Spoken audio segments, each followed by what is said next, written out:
Naruto is supposedly killed in the land of waves, only to awaken deep beneath the ruins of Uzushio. There, he comes face to face with Senju Hashirama, who reveals the truth about Naruto's past and the lies that have controlled his entire life. With new allies, a new purpose, and the power of Mokuton, Naruto sets out to reshape the shinobi world and create the peace that generations before him failed to achieve. Chapter 1. Sheesh. I knew you couldn't save yourself. Always weighing me down. Team, Naruto rasped out. What? Sasuke stammered in surprise. His newly awakened Sharingan had seen what had happened, but his mind took a few seconds to catch up. Naruto, you. His expression turned to shock when he saw Naruto covered in senbon needles. Now get that lame expression off your stupid face, the Uzumaki managed weakly. Why? Sasuke asked, not knowing what else to say. I used to hate you, you know, Naruto said as he felt his strength leaving him. Then why did you? You should have minded your own business, Sasuke shouted at him. How should I know? My body just moved. On its own, Naruto gasped out before he fell back and Sasuke caught him. You're going to be fine, Naruto. Just don't move, Sasuke said, trying to reassure them both. Naruto just scoffed with a wince. I swore I wouldn't die until I became Hokage. I thought my oath would save me, but don't you dare die here, Sasuke.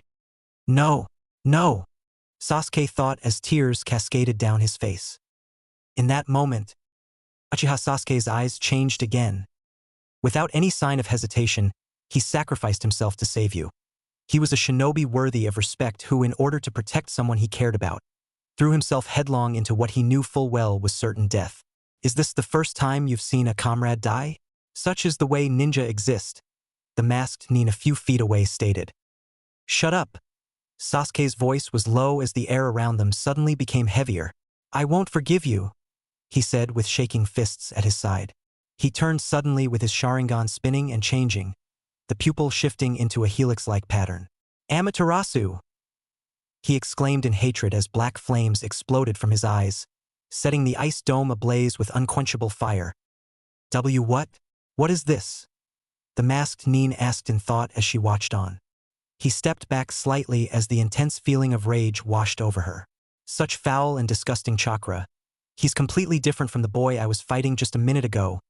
What is he? She mused as she quickly escaped from his ice mirror and threw herself outside the dome before it was completely melted. I may not have liked the dobe when we first met, but he didn't deserve to die, Sasuke said as his fists shook in anger. I'll make you pay for this.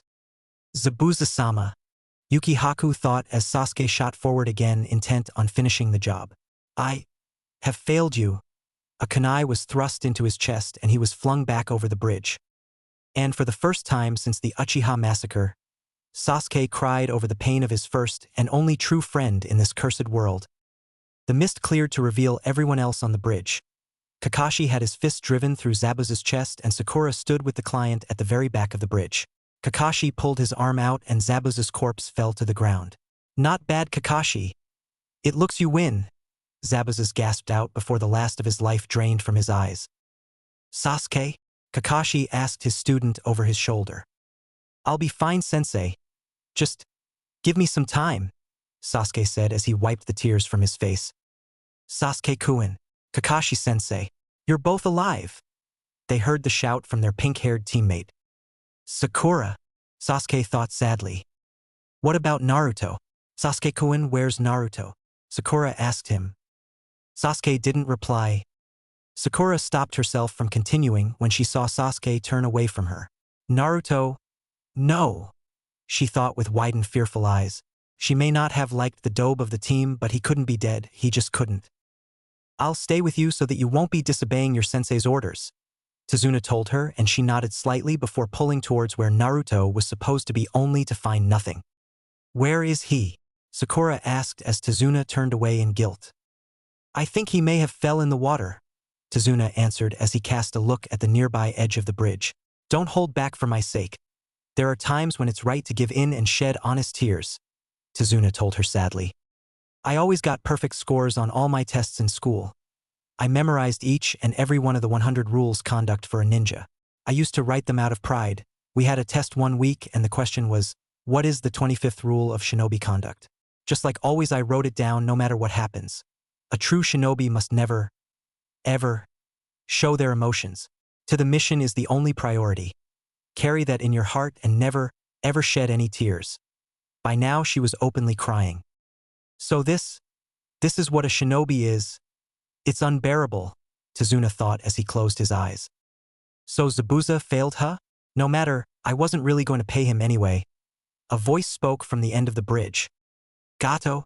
Tazuna asked in surprise as he saw the businessman and the large mercenary force he had at his side. Ninja are so expensive these days. That's why I always hire Nuke-nin. They're easier to dispose of after the job is done. Though I had hoped a few more of you would have died. Can't be helped, I suppose?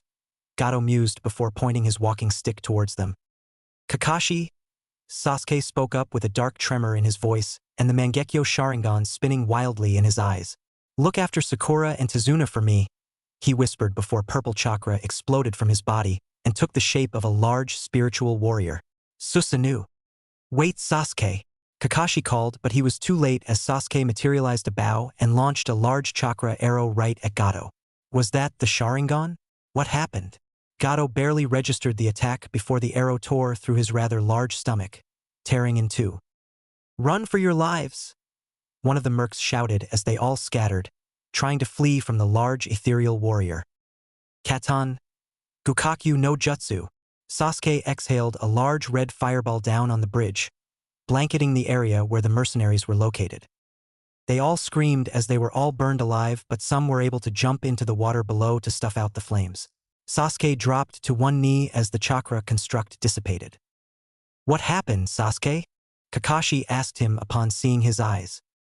Sasuke deactivated the Dojutsu a second later and took a deep breath.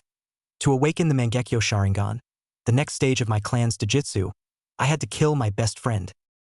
What happened? Kakashi questioned again. I couldn't save him. Sasuke trailed off, not knowing what else to say. Damn it. Kakashi gritted out. I'm sorry, Sensei. It looks like I failed again. The two walked to where Sakura was still crying, and they all took a moment of silence before the villagers arrived led by Inari. Kakashi took a look back at what was left of Gato's corpse and proceeded to seal Zabuza in a scroll. The Kapinin turned to his team and finally spoke. Let's get out of here. Land of Whirlpools. Underground complex. Pain was the first thing he felt as he started to regain consciousness. Though this time he didn't mind the pain. In fact, he welcomed it. Pain meant he was still alive and wouldn't be meeting the Shinigami just yet. The second was confusion as his eyes forced themselves open despite his fatigue, and he groaned when he saw what looked like a white ceiling. Just great, he was in a hospital. Where am I? He stammered out as he pushed himself into a sitting position. I wouldn't try to move if I were you. A new and amused voice spoke from his right. He turned his head, saw a rather old man, probably older than even the Sandaime Hokage, standing at his bedside, leaning on a large scroll. Are you a Shinigami? Naruto asked before pain flared through his body once more. No, I'm not, the old man said with amusement. And you feel pain because you're still among the living. He suddenly turned serious. However, it's a miracle that you and that girl survived. Both of you should have been crushed by the rampaging whirlpool that sucked you in. The fuinjutsu in place would only allow for someone of Senju or Uzumaki descent to survive the transition along with their companions. Uzumaki? My name is Uzumaki Naruto, the blonde introduced. Yes, I know, the old man nodded. The Kyuubi's third Jinchuriki and the son of the Yondaime Hokage. Son of... What the hell are you talking about, old man? Naruto stammered in response. It can wait until later. The old man waved off his words before placing his hand over the boy's stomach. I have healed most of the damage you sustained, and a good night's sleep should do the rest, especially with the Kyuubi's regenerative abilities boosting your already impressive healing factor. What happened? Naruto asked as the old man turned away. Where am I? You are in an underground compound deep in the former land of Whirlpool, specifically below the ruins of Uzushio no Sato, the former home of the Uzumaki clan. The old man replied before walking towards the door at the far end of the room. Now, if you will excuse me, I have another guest to take care of. Hey, wait up, old man. Naruto yelled as he threw away the covers and swung his legs over. You shouldn't try to move, the old man suggested over his shoulder. I can sleep when I'm dead, Naruto responded. You're just like Mito-chan. The old man chuckled before he walked out of the room with Naruto following close behind. What happened to Sasuke team, Sakura-chan and Kakashi-sensei? Naruto asked. And what did you mean before about the Kyuubi and me being the Yandame's son? All in good time, young Uzumaki, the old man responded as they approached a door. Here we are, he said as he opened the door. At least tell me who you are, Naruto asked. Old man, are you a Nuke-nin? I'm a ghost of the Senju, the old man answered as he turned to face the boy. Senju Hashirama, the former Shodai Hokage of Konoha. To the Shodai Hokage? Naruto asked in disbelief. In no way. You should be dead.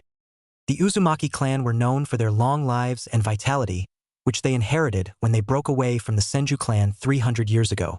And I personally have always had a stronger life force than others of my clan, Hashirama reasoned. Last time I checked I was about 110 years old now. But how are you here? If you were still alive, why aren't you in Konoha? Naruto questioned further. Back before the First Great Shinobi War, I took possession of the 9 Biju, including the Kyuubi, and handed them out the 5 great shinobi villages in order to establish some measure of balance. When the First War began, I realized what a mistake it was, and in the end I nominated my brother Senju Tobirama as the Naidame Hokage in the hopes that he would find some way to regain some semblance of control over this cursed world. I disappeared after that when my wife, Uzumaki Mito, offered to bring me to Uzushio, and I've remained here ever since, trying to come up with a way to bring true peace to this world, Hashirama explained. Peace? Naruto asked as the two entered the room. Haku? He asked when he took notice of the bed at the far end of the room. A single familiar figure lay down on it, though despite her earlier comments to him of the contrary, she was very much a girl. She's an interesting one, Hashirama commented. A member of the Yuki clan known for their Hayatan bloodline, and from what Mito-chan's seals have been telling me, one of the only survivors of the bloodline purge in Kirigakure no Sato. Bloodline purge? Naruto inquired, having never heard about it. What are you talking about? Hiruzungaki hasn't told you anything, has he? Hashirama mused in disappointment. The Yandame Mizukage, the current Jinchuriki of the Sanbai no Kyodame, ordered the extermination of everyone with a Kekkei Genkai, including the Yuki clan. When my father found out that my mother and I had a bloodline, he tried to kill us. He killed my mother and I killed him. After that, Zabuza-sama found me and took me with him. I've served him ever since. Haku spoke up as his eyes opened. Where am I? You're in the ruins of Uzushio no Sato, Hashirama answered. You're lucky to be alive. If the kid here hadn't fallen in the whirlpool with you, then you would most certainly be dead right now. Zabuza-sama, is he? Haku trailed off. He's dead, Hashirama told her. My wife placed monitoring seals all over the continent. One of them was in the land of waves watching your battle. Zabuza-san was cut down by the copycat. Then please kill me, Haku requested. I have no reason left to live. You were the hunter-nin with Zabuza, and now because he's dead you want to die too? Why? Naruto demanded. Everyone needs something to live for, Hashirama reasoned. As for you, Yuki girl, you have a new master now. You? Haku asked, confused. No, not me. Hashirama shook his head in amusement. I mean the young Uzumaki here, he said as he gestured to the Kyuubi Jinchuriki. Me? Why me? Naruto asked, surprised. I don't want a servant. Well, you've got one now. Deal with it? Hashirama waved off his concerns as he pulled out a chair and sat down. It's the spoils of war, kid. Get used to it. Sage knows that he did when he took control of the Biju after beating Madara at the Valley of the End. Naruto-kun. Haku trailed off. My new master. Now, I believe you had some questions for me? Hashirama inquired. I want to know what's going on, Naruto said clearly. Are you sure you wish to know? Hashirama asked. You may not like the answers. Yes, Naruto nodded. You said something about Jintoki, or something. It's pronounced Jinchuriki. It's a word my wife invented and used to describe those with Biju sealed within them, Hashirama explained. 80 years ago, shortly after the clan wars ended and the shinobi villages were founded, my rival, Uchiha Madara left Konoha and used his Sharingan to take control of the Kyuubi no Yoko. He and I fought what basically amounted to a death match at the place now known as the Valley of the End. After I defeated both Madara and the Kyuubi, my wife sealed the fox inside her own body to keep it from falling into the hands of the Uchiha clan. Why you defeated the Kyuubi and someone who was powerful enough to control it? The scale you're talking about is... Naruto trailed off. By the standards of today, what Madara, the Kyuubi and I were capable of was almost inhuman. Even today, a lot of people recognize that we were in a league of our own, Hashirama continued. In fact, most regard my strength as that of legend and myth, like the tales of the Rakuto Sennin, the founder of the shinobi world. You're Hashirama-sama? Haku questioned with widened eyes. The Shodai Hokage. If you require proof then, Hashirama said in amusement as a wooden pedestal rose from the ground at his side. Mokuton. Haku trailed off at the sight. When I infuse my Yotan chakra into my Mokuton jutsu, I am able to suppress and control the Biju, Hashirama said with a smile. My wife kept the Kyuubi locked away, and my power constantly suppressed its influence until we parted all those years ago. Can you help me control the Kyuubi? Naruto asked hopefully.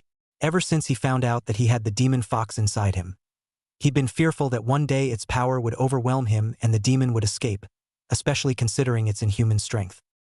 I already have, Hashirama replied. You have the Mokuton bloodline just like me, however, because of the Kyuubi's presence in your body. Your bloodline hasn't awakened, so I used my power to restrain the fox's influence and forcefully unlock your bloodline. I have a bloodline? Naruto asked shocked. I am the only member of the Senju clan to have the Mokuton bloodline because my mother had a particularly strong chakra, much like your own mother, Hashirama continued. My mother? Naruto inquired. At the end of her life, my wife selected a successor from Uzushio to contain the Kyuubi, Hashirama explained. The one she chose was a young Uzumaki girl with a powerful chakra that could restrain the Biju much like my own power. She was your mother, Uzumaki Kushina. Uzumaki Kushina. Naruto trailed off. She was brought to Konoha shortly before IWA.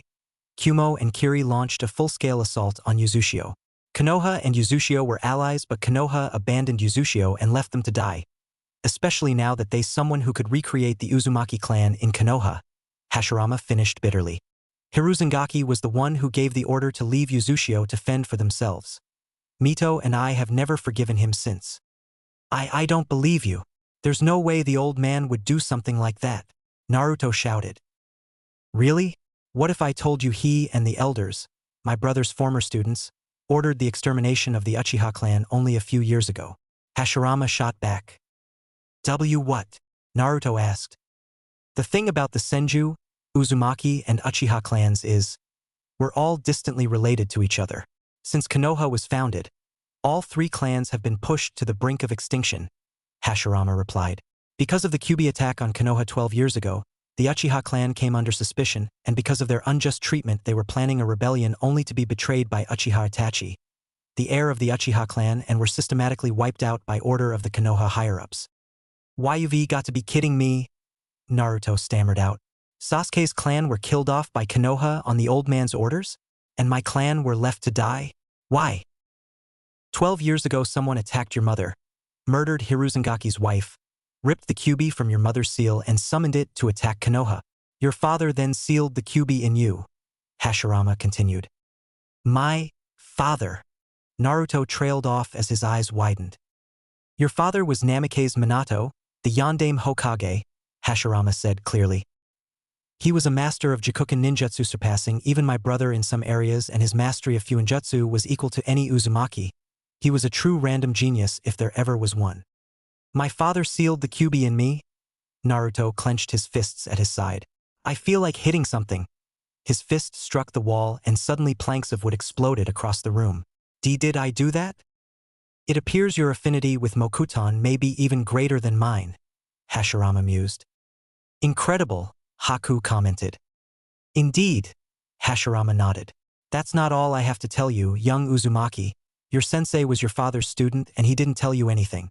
Your godfather, Jiraiya of the Sannin, one of Hiruzangaki's students and my granddaughter's former teammate, abandoned you and even now is making large amounts of money writing porn books.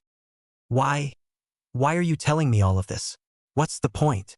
Naruto asked angrily as tears streaked down his face. Is it to make me feel worthless? I still have friends that care about me, and that's all that matters. Friends? I looked in on those friends of yours. Hashirama spoke in disgust. Haruno Sakura, a fangirl who constantly hits and abuses you. Uchiha Sasuke, someone who just gained the Mangekyo Sharingan, which can only be awakened when you believe that you've killed your best friend, and Hatake Kakashi, the man who won't tell you anything and won't train you, leaving you the same weak fool. Stop, Naruto yelled as he dropped to his knees, tears flowing freely from his eyes. Enough, Haku shouted as she tried to get up out of the bed. I won't allow you to hurt Naruto-sama anymore. I'm just trying to make him understand his current situation. Hashirama waved off her words. When your parents died, at the very least you should have been given to my granddaughter Tsunade. Since my wife was an Uzumaki, then Tsunade would be classed as your next of kin. However, judging by the fact that you remained in Konoha all these years, it's likely that Hiruzangaki wanted you abused and forced into a life of servitude, believing him to be your savior and the only one you could turn to. Why? Why did it turn out like this? Naruto asked, begging to know the answer. Because this world is cursed, Hashirama replied honestly. Love turns to hatred, and that hatred turns to revenge and war, which creates more hatred. Power and greed have corrupted this world into what it is today, perhaps even worse than the clan wars. Naruto-sama. Haku trailed off as she saw her master pull himself together. What must I do? Naruto asked. I don't want anyone else to grow up like me.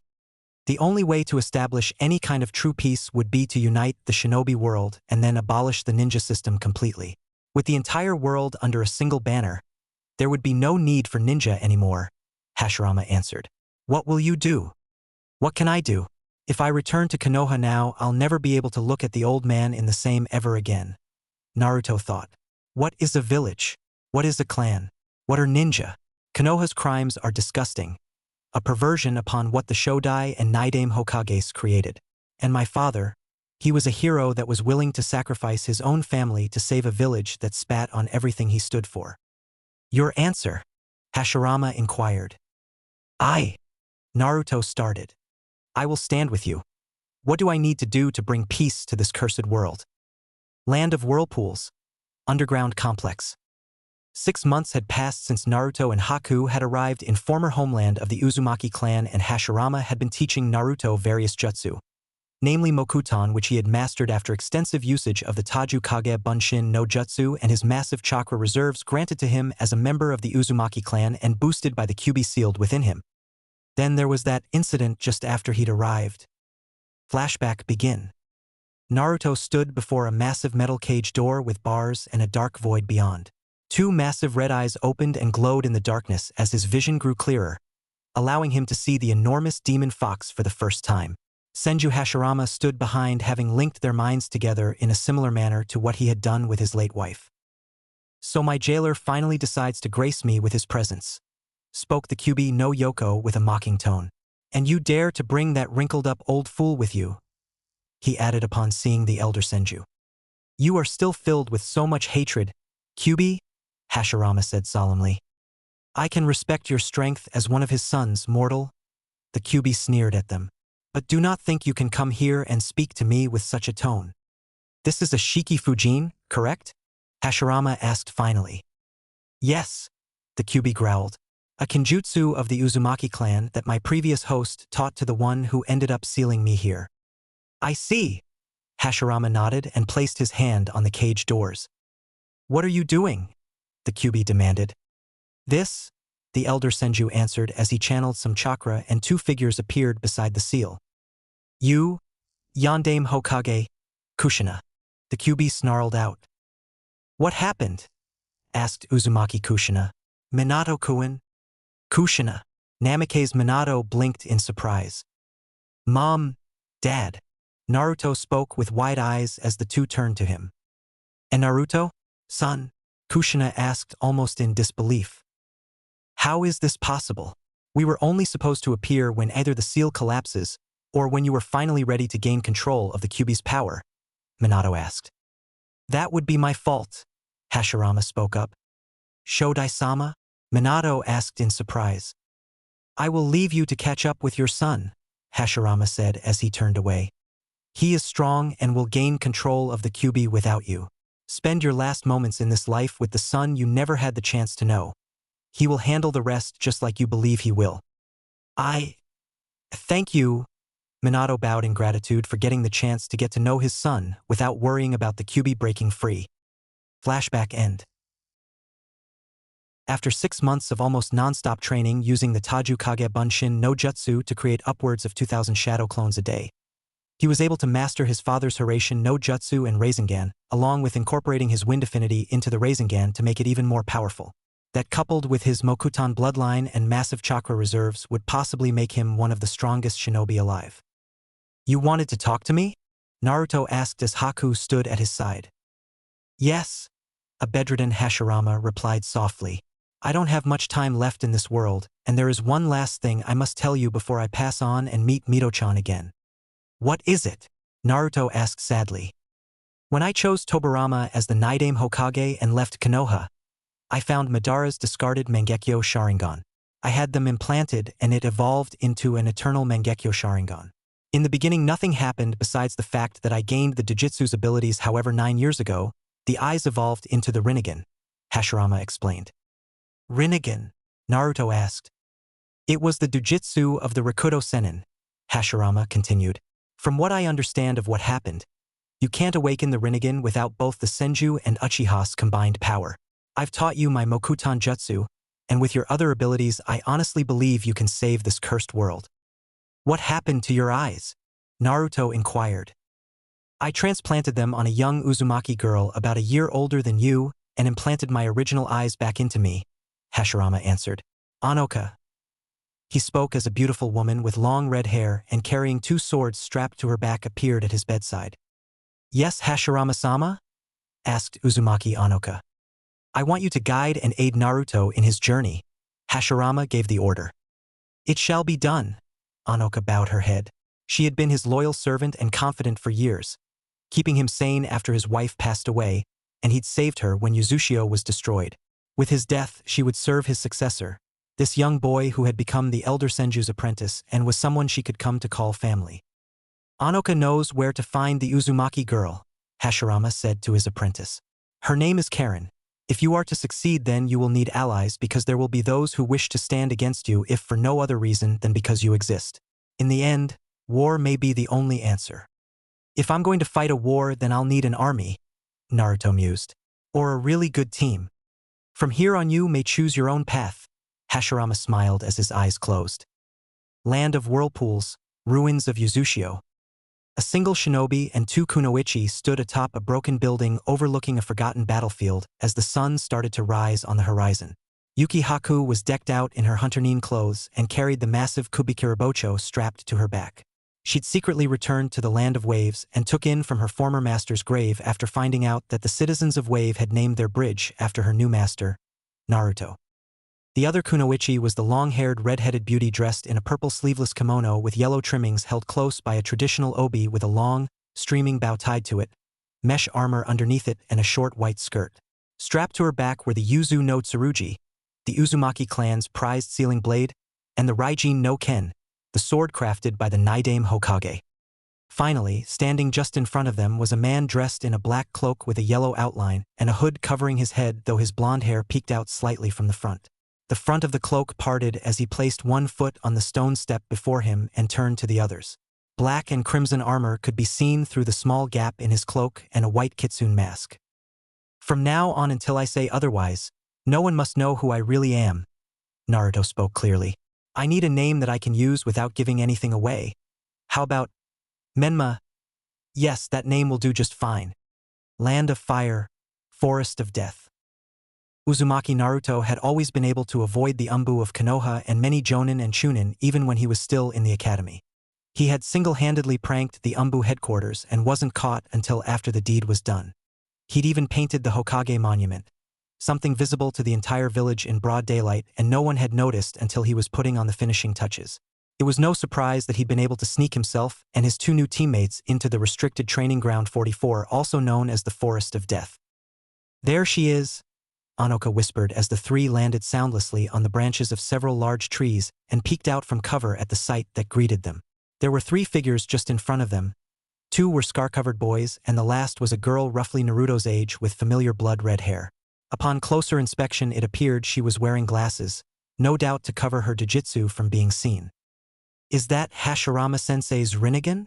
Naruto asked. "Yes," Anoka confirmed. "He transplanted them on her when she was still a girl after Suna Ninja raided her home village and killed her parents. As a member of the Uzumaki clan, she also has a powerful chakra, though hers is able to heal others when they bite her, making her potential as a medic nin capable of rivaling both Hashirama-sama and Tsunade-sama.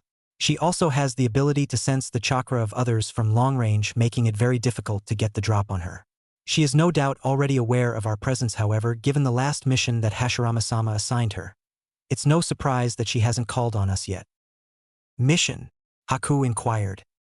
"Hashirama-sama tasked her with infiltrating the village that Orochimaru of the Sannin founded, known as Otogekyure no Sato," Anoka explained.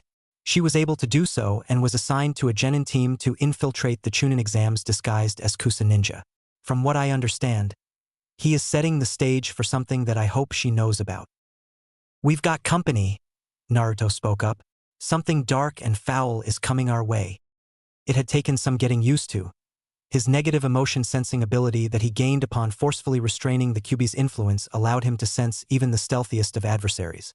It was clearly one of the Kyuubi's abilities, and it certainly explained why he gained his reputation as a force of nature that appeared whenever human malice and hatred converged before proceeding to wipe them from the face of the shinobi world. He was still working on controlling its effective range. "Oh shit!" Anoka cursed as 3 figures appeared in the clearing below and confronted the 3 disguised Otonin. "What's wrong?" Haku inquired. "The one in the middle," Anoka reported. "That's Tsuna's Jinchuriki. He's the youngest son of the current Kazekage and is completely batshit crazy. When I say crazy, I mean off of the fucking charts. The guy kills to prove his existence, as he says." "The Ichibi."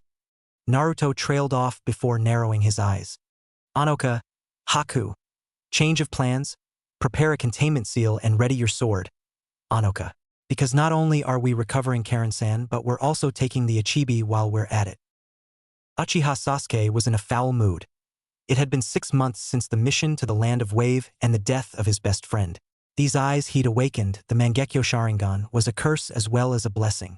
It gave him the power to avenge his fallen comrade, however, in doing so it also reduced his vision, and would continue to do so the more he used that stage of his jujitsu until he would eventually go blind. According to the tablet in the Naka Shrine, he could acquire an eternal Mangekyo Sharingan by harvesting the Sharingan of another, but as far as he could tell, all of his clansmen had been burned to stop others from doing just that. Only Itachi remained, and he too had the Mangekyo Sharingan, meaning he too was suffering from its effects and would require a replacement eventually. That explained why he'd been spared.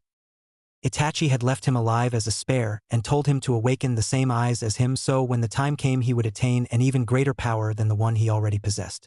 According to the few journals he could find regarding the eternal Mangekyo Sharingan, only one man in the entire history of the clan had awakened their Mangekyo Sharingan and harvested the Mangekyo Sharingan of another instead of the regular Sharingan. That man later became known as the strongest Uchiha who ever lived, rivaled only by the likes of Senju Hashirama, who was recognized as the strongest shinobi of his era. His name was Uchiha Madara. He could barely find anything on the man other than he was feared far and wide as one of the most dangerous shinobi who ever lived. His power was so great that he was able to control the Kyuubi no Yoko and summon it to fight for him with nothing more than a single look. Apparently he also defeated both Naidame and Sandame Tsuchikage by himself, which spoke volumes of his power. Sasuke had to shiver from the thought of what Itachi could do with that kind of power. Since the mission to the Land of Wave, a lot had happened. Naruto's name was carved into the memorial stone, and he'd spent many a morning standing in front of it along with Kakashi, simply staring at the names of the departed. Kakashi had told him that his own teammate had sacrificed himself to save both him and his other teammate and died just after giving him his transplanted Sharingan. He was regarded as a hero and a black sheep. A boy named Sai was their replacement on the team, and both he and Sakura had almost killed him on more than one occasion. While he was skilled in the ninja arts, he was by far the most annoying person he'd ever met. It was like he was the complete opposite of Naruto, more than even Sasuke was, and that was saying something. Sakura had gone into a kind of depression and had now become obsessed with him even more. It appeared that Naruto had acted as a buffer to stop her from being consumed by her own inadequacy, and with him gone she had no one to cheer her up after each rejection. If she actually put some effort into becoming a strong kunoichi and actually grew a rack, then he might consider dating her. The only girl he'd even consider dating right now would be the Hyuga heiress, and not because of her wealth but because of her determination to become a strong kunoichi, and of course the ridiculously large chest she kept hidden at all times with that coat of hers was an added bonus. The reason he didn't was because she liked him instead, and even if the dobe had never known about it, he wasn't going to make a move on a girl that had been in love with his best friend. That, and the girl hated him. She blamed him for Naruto's death, and rightly so. If he had been just a bit faster, just a bit stronger, just a bit better, then Naruto may not have died. He'd stopped blaming himself for what happened because they both knew what they signed up for when they had decided to continue the mission after face the demon brothers, but the guilt was still there.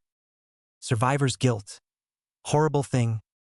Kakashi had entered their names in the Chunin exams, and they had passed the first task with ease after a small altercation with some Otonins and a fellow Konohinin, Yakushi Kabuto. The second task was practically a free-for-all war between the genin teams in the off-limits training ground 44 named the Forest of Death, with the finishing line being the large tower in the center. Immediately upon entering the forest, a strong futon jutsu had blasted Sai away from them. A kusanin had appeared in front of them. Kukukuku, the woman chuckled as she almost seemed to slither across the branch of a nearby tree. So you're Uchiha Sasuke-kun. Let's see how you stack up against your brother. You know Itachi? Sasuke asked her as his Sharingan started to spin wildly. This girl, she's not normal, and her chakra is far too large to be that of a genin. Who is she? What is she after? Kukukuku. Such beautiful eyes. The kusanin smiled before disappearing in a burst of speed. She's fast, Sasuke thought as his Sharingan tracked her movements. I can't keep up.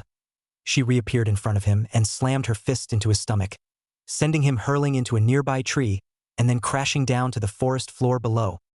Sasuke-kun. Sakura shouted in worry before a wave of killing intent washed over her, freezing her in place as the image of her own death flashed through her mind. Pitiful little girl, the woman spoke amused. A nobody like you has no place here, she said as she turned back to where Sasuke had fallen. She hits hard, Sasuke thought as he wiped away the blood dripping from his mouth. She's not a genin, not even a chunin. She's jonin level, easily. I may have to use the Mangekyo.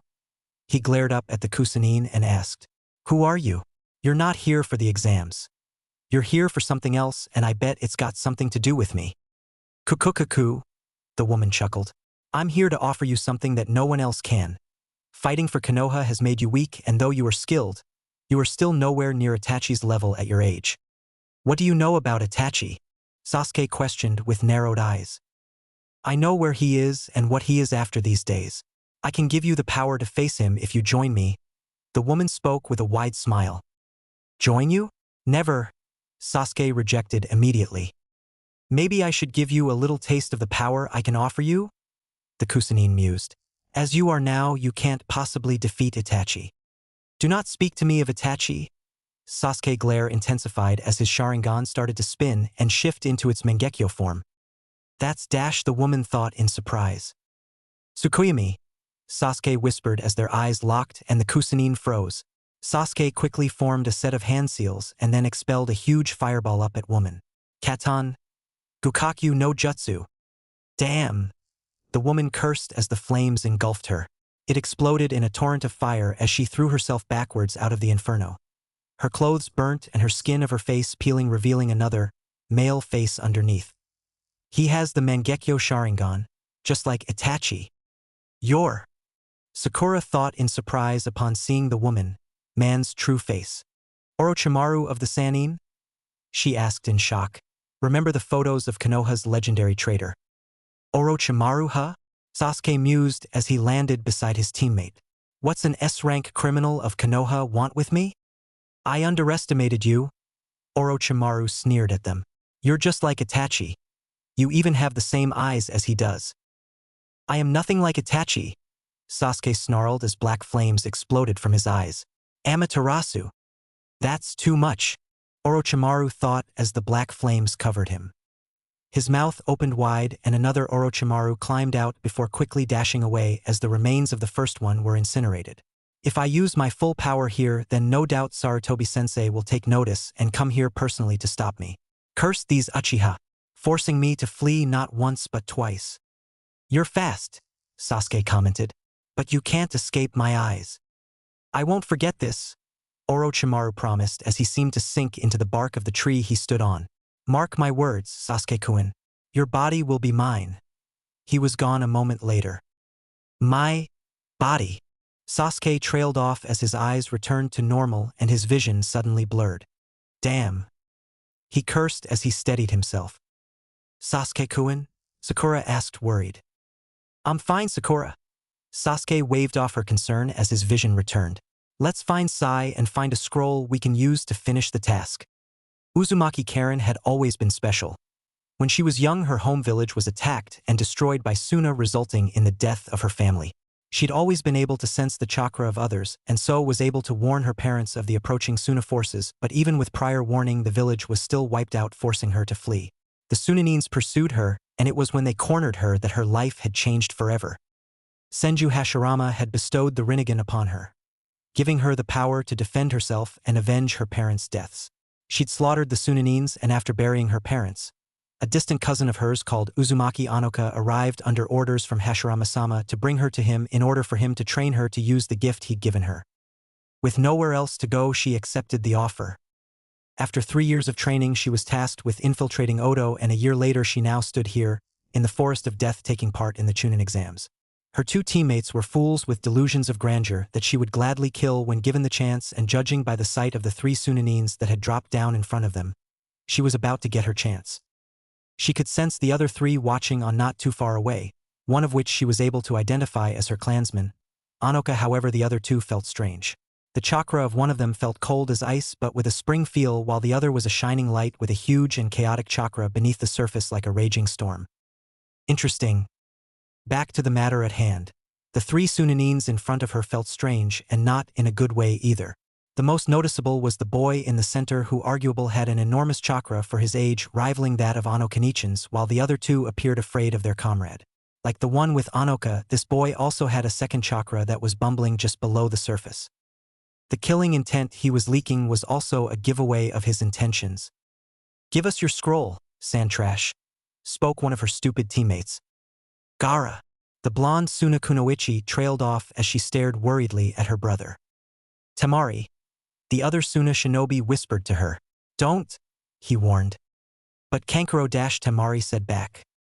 You know we can't stop him, Kankuro muttered sadly. Sabaku-Q. Gaara spoke calmly as sand exploded from the ground and grabbed hold of the one who demanded something of him. What the hell? The Odonin shouted in shock and fear as the sand encased him. Sabaku Soso? A look of glee appeared on Gaara's face as he raised his hand and clenched it into a fist. The sand imploded, crushing the captured Odonin and splattering blood all over the ground. And no way! The other Odonin stammered in fear as he fell backwards onto his rear and tried to push himself away. Impressive, Karen commented as she appeared behind her last teammate. Well, since you just killed one of my teammates, I can no longer pass this task, so I think I'll stop playing around. What? Karen? Her former teammate asked as she grabbed his head and pulled. Ninjendo, Karen whispered as she ripped out the Otonin's soul and threw it away without a care, to the surprise of the 3 Sunanines. What the hell was that? Kankuro asked. He was your own teammate and you just killed him. Why? Temari questioned. Oh please. Karen rolled her eyes in disgust.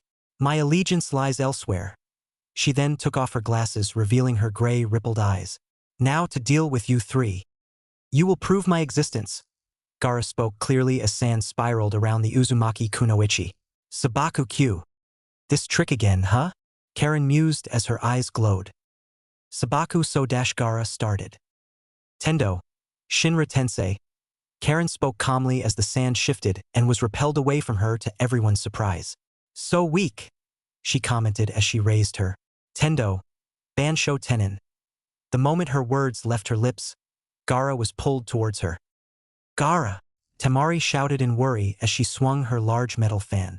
Futon. Kamaitashi no Jutsu, she bellowed as a gust of wind shot at Karen. Gakido. Fujitsu Kyuin. Karen whispered as she brought her other hand up and seemed to absorb the wind blast.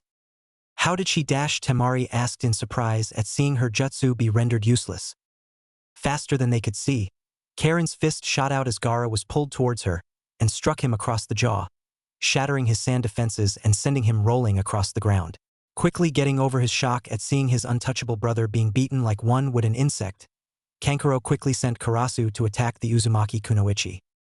Shurato, Karen spoke as her arm seemed to detach, revealing a long tube-like machine where blood and organic tissue were supposed to be. The inside of the tube glowed green before a blast of chakra exploded from the barrel, tearing Karasu in two and scattering its remains around her. What the hell is she? Kankuro asked in surprise. Is she some kind of human puppet? My jutsu are useless against her. Kankuro just lost Karasu and Gaara was just hit for the first time ever. At this rate Gaara may actually release that creature. Temari thought with mounting fear as a wave of killing intent and utter insanity washed over the area. That chakra! Karen trailed off before narrowing her eyes. Geto! Chikura Kasari! She called out as multiple chains of chakra exploded from her back and dug into the ground behind her. They exploded upwards around Gaara, who was encased in sand that had taken the shape of a monstrous human-sized raccoon before wrapping around him and pulled him down to the ground. The demonic chakra drained away, and the sand fell lifeless, revealing Gaara's unconscious form. And no way! Temari stammered in surprise. Suddenly 2 sanbons struck her in the neck and she fell lifeless to the ground. Temari! Kankuro shouted in worry before he was struck on the back of the neck and fell limp. So that's the power of the Rinnegan, Naruto commented as he dropped down with Haku and Anoka. I was wondering when you'd make your appearance, Karen responded. We should leave before someone decides to investigate the demonic chakra this guy released. She nodded towards the motionless Ichibi Jinchuriki. Not yet, Naruto countered. Anoka! Fuin Kai! Anoka exclaimed as she released the seal containing the Ichibi. Here we go, Anoka whispered as she unsheathed the Yuzu no Tsurugi and impaled Gaara through the back before quickly pulling the blade out and quickly placing sword in the nearby kettle she'd unsealed. The demonic spirit was ripped from Gaara's body and was soon pulled into the kettle, imprisoning it within. Fuin Jutsu, Erasure Fuin, she whispered as the Ichibi was sealed. It's done, she declared. A Jinchuriki, huh? Naruto asked as he gazed down at the now deceased Sabaku no Gaara. He doesn't deserve to die like this. You mourn the enemy? Karen asked confused. I'm a Jinchuriki too, Naruto responded. I know how it feels like to be hated and despised because of what I am. I wouldn't wish our fate on anyone no matter who they are, even if it isn't so bad anymore. Very well, Karen nodded in satisfaction. Geto, Rinne Tensei no Jutsu. She formed a hand seal and Gaara's body suddenly glowed green as the life suddenly returned to his body. That jutsu is always exhausting, she commented suddenly out of breath. A resurrection technique? Naruto mused. We should get out of here, Haku spoke up. Agreed. Naruto nodded and held out his arms. Everyone grab on, he told them, and they quickly grabbed hold of his arms. Hirashin no Jutsu. They were gone a moment later. Land of Wind. Suna/Kazekage Tower.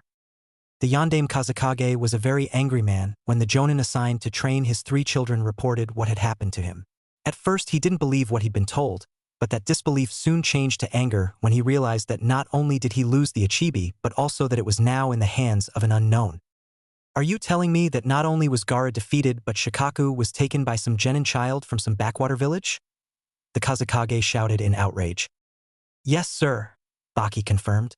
Gaara is alive, though no one is sure how that is possible, least of all Chiyoba-sama.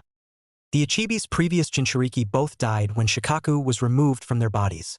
The Kazekage said through gritted teeth and leaned back in his chair. So where do we stand? Gaara still has control over sand and his automatic defenses seem to be intact despite no longer containing the Ichibi. However, without Shikaku he will not be able to release it during the Chunin exam finals in 1 month, Baki reported. This is a disaster, the Kazekage gritted out. Without a Biju we cannot hope to attack Konoha with any hope of victory. With all due respect, Kazekage-sama, Baki bowed his head. From what Yakushi Kabuto has told us, Konoha has recently lost their Jinchuriki, leaving them weakened. Even without the Ichibi, Gaara is still a formidable opponent and can easily kill anyone that challenges him. Do not underestimate Konoha, the Kazekage told him. They have stood as the strongest shinobi village ever since the founding of the 5 great nations. And yet they've grown weaker since the death of their Yandame Hokage, spoke Chiyo from the doorway. Sarutobi Hiruzen may be strong, but he is far past his prime. Of his students, only Jiraiya remains loyal to him, and other than that there are no other S-rank shinobi in their ranks. If there was ever a time to put an end to Konoha, it would be now, declared her younger brother Ebizo. Chiyoba-sama, Ebizo-sama. The Kazekage bowed his head in respect for the 2 village elders. Welcome.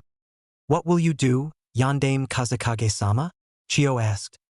We'll destroy Konoha. Land of Fire, Konoha/Hokage Monument. Uzumaki Naruto atop the head of the Yandame Hokage's face carved into the mountain overlooking the village below with a look of indifference. This village was cursed. Ever since it was founded, the Senju, Uzumaki, and Uchiha clans had been pushed to the brink of extinction while everyone else prospered, living lives of comfort and luxury on the pain and suffering of him and those like him. Not anymore. It's time to begin, he said before he jumped and disappeared in a yellow flash. Across the village, the Sandame Hokage, Sarutobi Hiruzen, was putting on his armor, knowing that his wayward student Orochimaru would make his move today. Whatever was going to happen, he needed to be prepared, especially considering he didn't plan on letting his student escape again. He already had a lot of regrets. Orochimaru, Tsunade, Minato, Kushina, Naruto, Bawako. He wished that he could have done something for them. Suddenly an oppressive feeling washed over him. Like a lingering wrongness was in the air, much like what he had felt 13 years ago. It couldn't be. He thought before quickly putting on his remaining armor and running out of the door. Kuchiyos no jutsu, Naruto whispered as he slammed his hand down on the roof of a building. An explosion of smoke caught the attention of everyone around before a loud roar echoed across the village, freezing the thousands that inhabited Kanehigakure no Sato in shock and fear. Do it, Shikaku, the blonde ordered as he retracted several vines from the Ichibi's back and jumped, disappearing in a yellow flash. This is, Hiruzen thought upon seeing the massive sand tanuki. Hokage-sama, it's the Ichibi. The Ichibi just appeared out of nowhere, shouted an Umbu that appeared at his side. I know. I'll hold it back. Evacuate and protect the civilians, Hiruzen ordered. And bring my grandson to me, he added to his eternal shame. I'm sorry, Konohamaru-kun, but as Hokage I must seal the Ichibi away, and you are the only candidate I have. Yes, sir. The Umbu bowed before disappearing in a burst of speed. The Ichibi roared again, leveling buildings and unleashing a wave of sand through the village, crushing all that it touched before turning its attention to the Sandame Hokage. So you've noticed me already? Hiruzen muttered as it roared again. Futon, Rankuden, Shikaku bellowed as several massive blasts of wind exploded from its mouth and exploded, destroying dozens of buildings where they struck. This can't go on, Hiruzen spoke as he quickly formed a set of hand seals. Kuchiyos no jutsu, he exclaimed and slammed his hand on the ground. Seals spread out and a moment later the Monkey King, Enma, appeared in a burst of smoke. Hiruzen? What the hell happened here? Enma asked in surprise upon seeing the Biju tearing the village apart. It appeared out of nowhere, Hiruzen replied. I need your help, old friend. You have it, Enma agreed.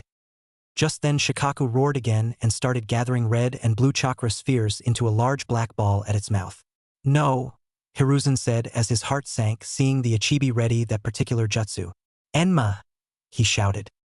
Kongo Rohiki, Enma called out as dozens of clones formed around him and transformed into staffs. They stacked themselves in front of the pair as the two took cover and a thunderous sound filled the air. By Jadama, Shikaku bellowed as the sphere in its mouth exploded forwards in a beam of dark yellow light, tearing the earth apart, leaving a large gash through the center of Konoha all the way to the village walls. Damn! Hiruzen cursed as the blast died down. Hiruzen, are you all right? Enma asked as his clones dispelled. I'm getting too old for this shit, Hiruzen grumbled as a flicker of movement appeared behind him. What? He thought as someone grabbed his shoulder. Hiruzen, Enma shouted as he lunged forward, just narrowly grabbed hold of Hiruzen's arm before the three vanished in a yellow flashed.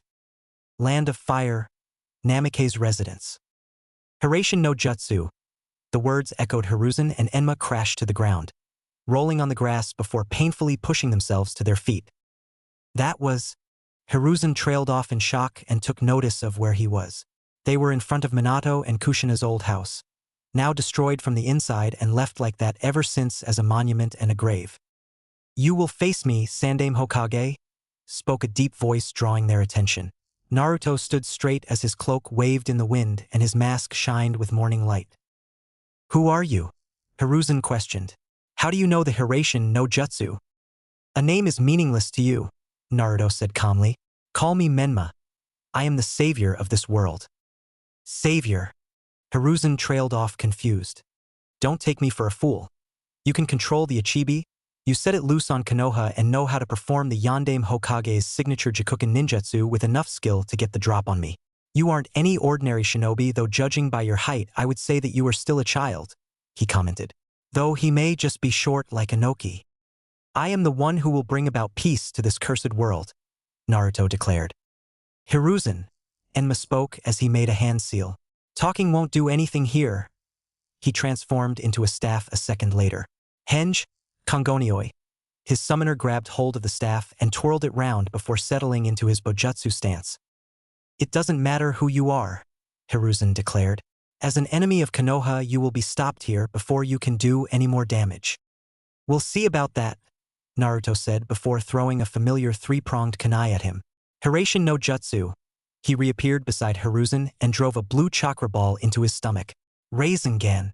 Hiruzen's body suddenly blew apart into a splatter of mud. "He's fast for an old man. I didn't even see him switch with the mud clone." "Doton? Doryu Taiga?" Hiruzen spoke from behind him as the mud at his feet shifted and dragged him towards the wall surrounding the former Yondaime's residence. "Doton, Doryuden?" A dragon head appeared and spat out mud at the masked blonde. "Katon, Karyuden?"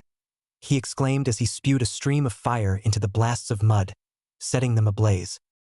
"Not bad for an old man," Naruto thought as he quickly formed a set off hand seals.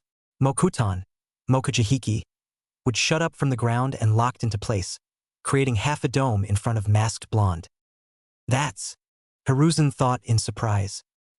"He has the Mokuton bloodline just like the Shodai Hokage." He narrowed his eyes. "Are you a Senju?" "I am the inheritor of the will of fire," Naruto replied simply. "Konoha betrayed everything that the Senju stood for and will vanish from this world for their crimes." "This one is dangerous," Hiruzen mused. "No wonder he was able to control the Ichibi. He has the Mokuton bloodline just like Hashirama-sama." "Mokuton, Daijirin no Jutsu," Naruto said as he thrust his right arm out. It quickly changed into a large wooden tree which shot right at Hiruzen, swatting the flames away as it sprouted branches that quickly descended upon the old Sarutobi. Though he lacks Hashirama's raw power much like Tenzo, Hiruzen deduced as he narrowly evaded the assault and quickly jumped away. Someone who knows Hashirama's and Minato's jutsu is too dangerous to let live. If I don't stop him here, he will no doubt destroy Konoha and possibly the rest of the world too. "Mokuton, Mokusatsu Shibari no Jutsu," Naruto exclaimed as large wooden columns rose from the ground and interlocked around him, prevent his escape. "Katon, Karyu Enden," Hiruzen called out as he exhaled a large blast of flames from his mouth that quickly incinerated the wooden bindings. He jumped back and landed on the outer wall of the destroyed house. "This is about my limit," Naruto thought as his eyes narrowed behind his mask. "I still need to master the level 2 Hiraishin no Jutsu before I can reach Dad's level, and my chakra control isn't good enough to start throwing around Hashirama-sama's more powerful jutsu. If I use the Kyubi, he'll know who I am, and that's something I don't want getting out. Everyone thinks I'm dead, so no one is looking for me, but if I want to keep the fact that I'm alive a secret, I mustn't use the Kyubi's power." "I won't let you do as you please anymore," Hiruzen declared as he readied his staff. "No, that's enough," Naruto said as he took a step back. "I'm done here." "What do you mean?" Hiruzen questioned. "I wanted to test myself against the god of shinobi, that is supposed to be the strongest shinobi alive," Naruto replied. "From what I've seen, you're long past your prime, so I no longer have an interest in the situation." "I will not let you just leave," declared the Sandaime Hokage. "Try and stop me," Naruto challenged before disappearing in a yellow flash. "Hiraishin no Jutsu." He said his name was Menma, Hiruzen thought. If he is still a child, that means he still hasn't realized his full potential yet. It's only a matter of time before he surpasses me completely, and I may not be here to face him next time. Despite his strength, even he could not fight the passage of time. No, there is always a way. I just pray you can forgive me, Konohamaru-kun. He turned and jumped into the trees, heading towards Konoha. Land of Fire, Konoha/Hokage Tower. Uzumaki Anoka and Yuki Haku had infiltrated the Hokage Tower and quickly made their way through the hallways towards the Hokage's office. When Naruto had summoned the Ichibi in the center of Konoha, all of the shinobi in the tower had immediately gone out to either fight the attacking Biju or evacuate the civilians from the battlefield, leaving the tower deserted. Here it is, Anoka said as they opened a wall safe to the side of the office. I can't believe the Hokage kept it here even after Naruto-sama stole it the first time, Haku commented as the Uzumaki kunoichi lifted out a large scroll from the safe. Only 3 people knew it was here, Anoka reasoned. The Hokage, Naruto-kun, and Orochimaru. And Naruto-kun? A voice asked in surprise and hope. Who's there? Anoka demanded as they turned swiftly. Why you said Naruto-kun? Spoke a girl with lavender hair and white eyes. Did you mean Uzumaki Naruto? It's times like these that I wish Karandano would scout out the area, Anoka muttered as Haku disappeared in a blur and reappeared behind the newcomer. Who are you? She questioned. Tell us now before we kill you. I am Hyuga Hinata, the girl introduced as Haku held a senbon to her neck. Please, if Naruto-kun is really still alive, then I have to see him again. What are you to him? Anoka asked curiously.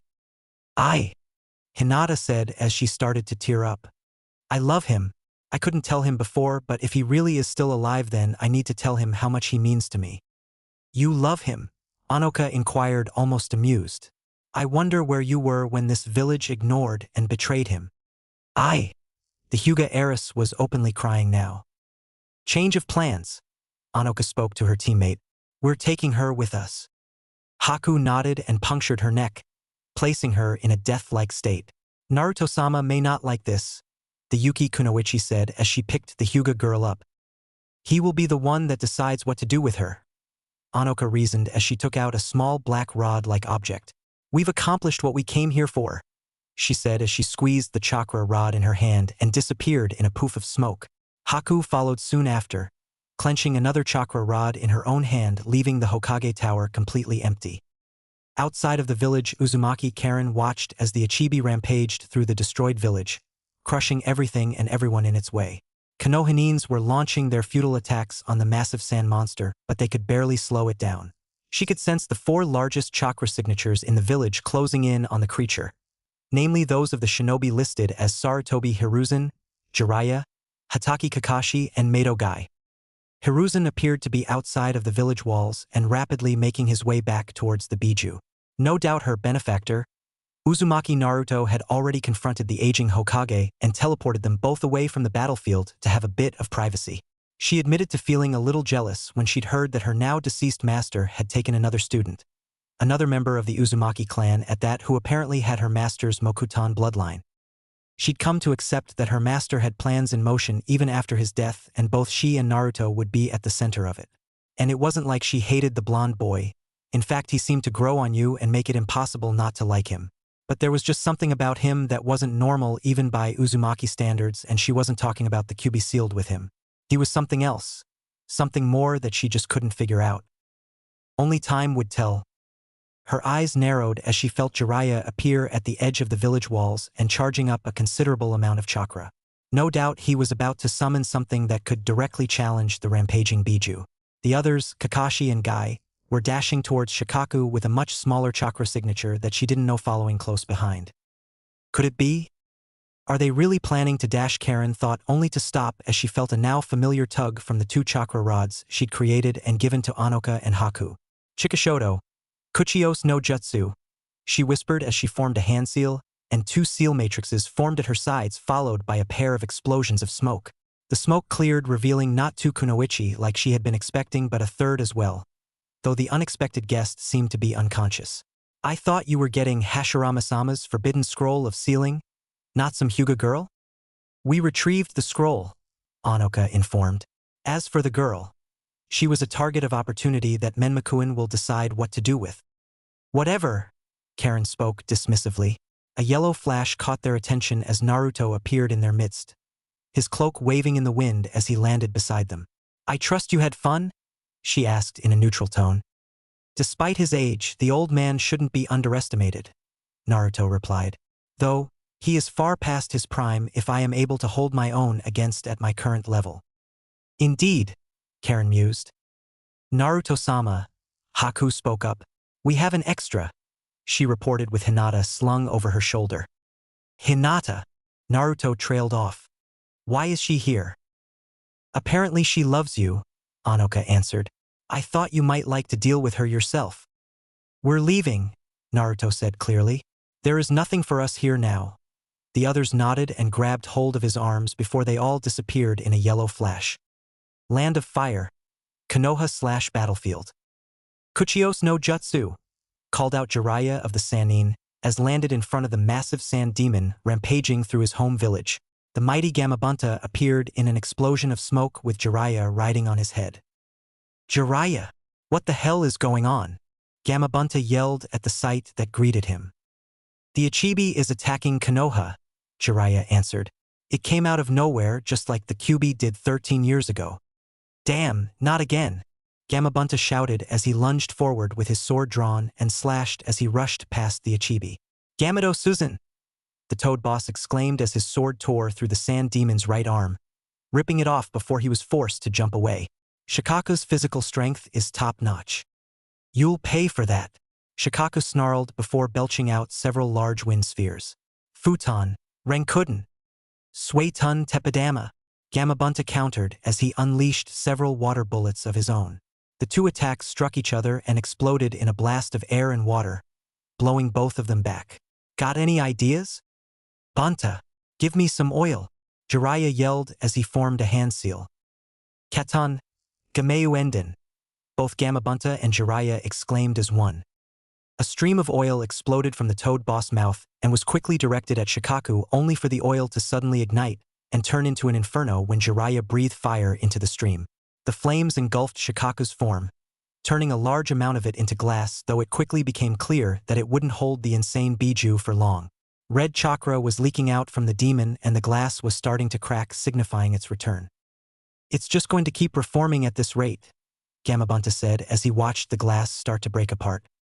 This ends now, a familiar voice shouted as a large staff, many times large and longer than normal, struck down on the glass-covered Ichibi, shattering it into scattering shards. Sensei? Jiraiya yelled in surprise as Hiruzen dropped down in front of both him and Gamabunta. What happened? Where were you? He asked, wondering where the village's Hokage was during this crisis. I was confronting the one behind this attack on our village, Hiruzen replied. Someone orchestrated this? Jiraiya asked in surprise. He'd had a theory that the Kyuubi's attack might have been engineered by someone, namely that man, but now it seemed like his theory had been confirmed. Uchiha Madara, he muttered knowingly. Jiraiya, Hiruzen inquired. I always thought that the Kyuubi attack 13 years ago was strange, Jiraiya reasoned. I believe someone was behind that attack as well. If it is the same man I faced then. Hiruzen trailed off as Kakashi, Guy and his grandson, Konohamaru, landed beside him. We've brought him, Hokage-sama, Kakashi spoke in a neutral tone. I don't agree with this, Guy added. This is most unyouthful. It has to be done for the good of the village, Hiruzen told them before turning to his obviously frightened grandson. Konohamaru, I'm sorry I have do this, as the duty of a Hokage is to protect the village. You will be a hero from this day forth and I wish you a happy life. Gee grandpa, Konohamaru asked in worry. Shiki Fujin, Hiruzen exclaimed as he formed a hand seal and the spectral form of the death god appeared behind him. Do it! He gave the order and the Shinigami's hand tore through his back and shot out through his stomach. It quickly latched onto Shikaku's reforming body and started pulling it in. Fuin! His called out as his hand slammed into Konohamaru's gut, and the sand demon was quickly pulled inside the boy's rapidly forming Hakno Fuin Shiki engraved on his stomach, knocking him unconscious. Sensei, Jiraiya thought sadly. I leave the rest to you. Hiruzen's eyes closed as the last of the Ichibi's chakra was sucked into its new Jinchuriki. Damn it! Jiraiya cursed as he laid his now late sensei down on the ground. First my student and now my sensei. Outside the village, Orochimaru of the Sannin, the self-proclaimed Otokage of Otogekure no Sato watched on with a neutral expression. Are you certain? He questioned. Yes, Orochimaru-sama, confirmed Yakushi Kabuto. Both of the sacrifices for the Edo Tensei have been sabotaged. I see. Orochimaru trailed off. At least I killed that fool of a Kazekage. However, Suna has already withdrawn when they saw the Ichibi on a rampage. There seems to be a new player in this little game of ours. Madara. No matter. Even though Konoha still stands, Sensei is dead and Konoha is in ruins. A new Hokage will have to be selected, and with the Ichibi now in Konoha's possession, the Akatsuki will take interest in the situation. Your orders, Orochimaru-sama? Kabuto inquired. We're leave, Orochimaru replied. Spread the word to withdraw. Land of Fire, Konoha/Eastern Village Wall. Uchiha Itachi was a patient man by nature. The fact that he was willing to wait for his younger brother to grow strong enough to challenge him and finally end his pain could attest to that. 5 years ago he had slaughtered his entire clan in a single night, leaving only his brother alive to prevent the beginning of a fourth great shinobi war. The Uchiha clan had been planning a coup and he had been tasked to stop them permanently. Secretly he still loved Konoha and his younger brother. However, his current position as a member of the Akatsuki and Uchiha Madara's apprentice had placed him at the center of what could possibly be the beginning of a revolution akin to the formation of the shinobi villages. When Zetsu had informed them that the Ichibi had been removed from its still-living Jinchuriki and had attacked Konoha, the entirety of the Akatsuki organization had been surprised and, in Madara's case, a little confused. After all, it was him that had been responsible for the Kyuubi attack 13 years ago, and now it seemed that history had repeated itself. They've escaped complete annihilation, but it appears they've sustained heavy losses, commented his partner, Hoshigaki Kisame. The man was a predator in every sense of the word, especially with the giggling demonic sword on his back. For such a prosperous village, it's pathetic, Itachi commented as gazed upon the ruined village. That's unlike you, Kisame chuckled amused. So you still have lingering affections towards your home village? Even you have nostalgia? Huh. No, Itachi replied as his Sharingan activated. None at all. The Hokage Tower had surprisingly come through the recent Ichibi attack unscathed, though that couldn't be said for about 3/4 of the village. Unlike the Kyuubi attack 13 years ago, there was no Sandaime Hokage actively leading the shinobi into battle with the Ichibi until the very end. Without someone of S rank to hold the rampaging Biju off, it all but annihilated the entirety of Konoha before it was stopped by Sarutobi Hiruzen. The demon must be killed immediately. We cannot let Sandaime-sama's sacrifice be in vain, screeched Haruno Mabuki to the assembled councils. We were lucky that the Kyuubi was ridden from the world last year, and we can't possibly let another one of those things in the village. I won't let it hurt my daughter. The civilian council agreed loudly with her words. Enough! Shouted Jiraiya as he entered the room, effectively silencing the room. Jiraiya-sama, Nara Shikaku greeted with a nod from his place amongst the shinobi council. Judging by the fact that you are here, I assume that you have agreed to become the Godame Hokage? Yes. Jiraiya nodded as he stepped up to the Hokage's seat and sat down. As much as I'd like to continue my research, I can't let things stay the way they are without trying to do something about it. And what about the demon child? Asked Mabuki. He can't be allowed to live, not after what he's done. That demon child, as you so eloquently put it, is the grandson of the Sandaime Hokage and my nephew. Sarutobi Asuma spoke up with a glare. That thing killed the honorable grandson and took his form. What if it possesses someone else? Mabuki countered as murmurs arose amongst the civilians. A Jinchuriki can be a powerful weapon for any shinobi village, Shimura Danzo said from his place amongst the three elders. Konoha is weakened right now with the Ichibi attack and the death of Sarutobi, along with half of the village's shinobi. Having a Jinchuriki in the village will give the other nations pause, buying us time to properly train him to combat the enemies of Konoha. Enough, Jiraiya gritted out, knowing what the old war hawk was implying. I agree the boy needs to be trained up, and I have someone in mind to do just that. As of now, I am making an S-rank law that should anyone want to kill the demon, they will be immediately executed. Do I make myself clear? Be but Hokage-sama, Mabuki shrieked in outrage. Do I make myself clear? Jiraiya asked again, this time much colder. Why yes. Mabuki nodded, suddenly afraid. It's only a matter of time before that organization realizes Konoha has a new Biju in our possession, Jiraiya thought knowingly.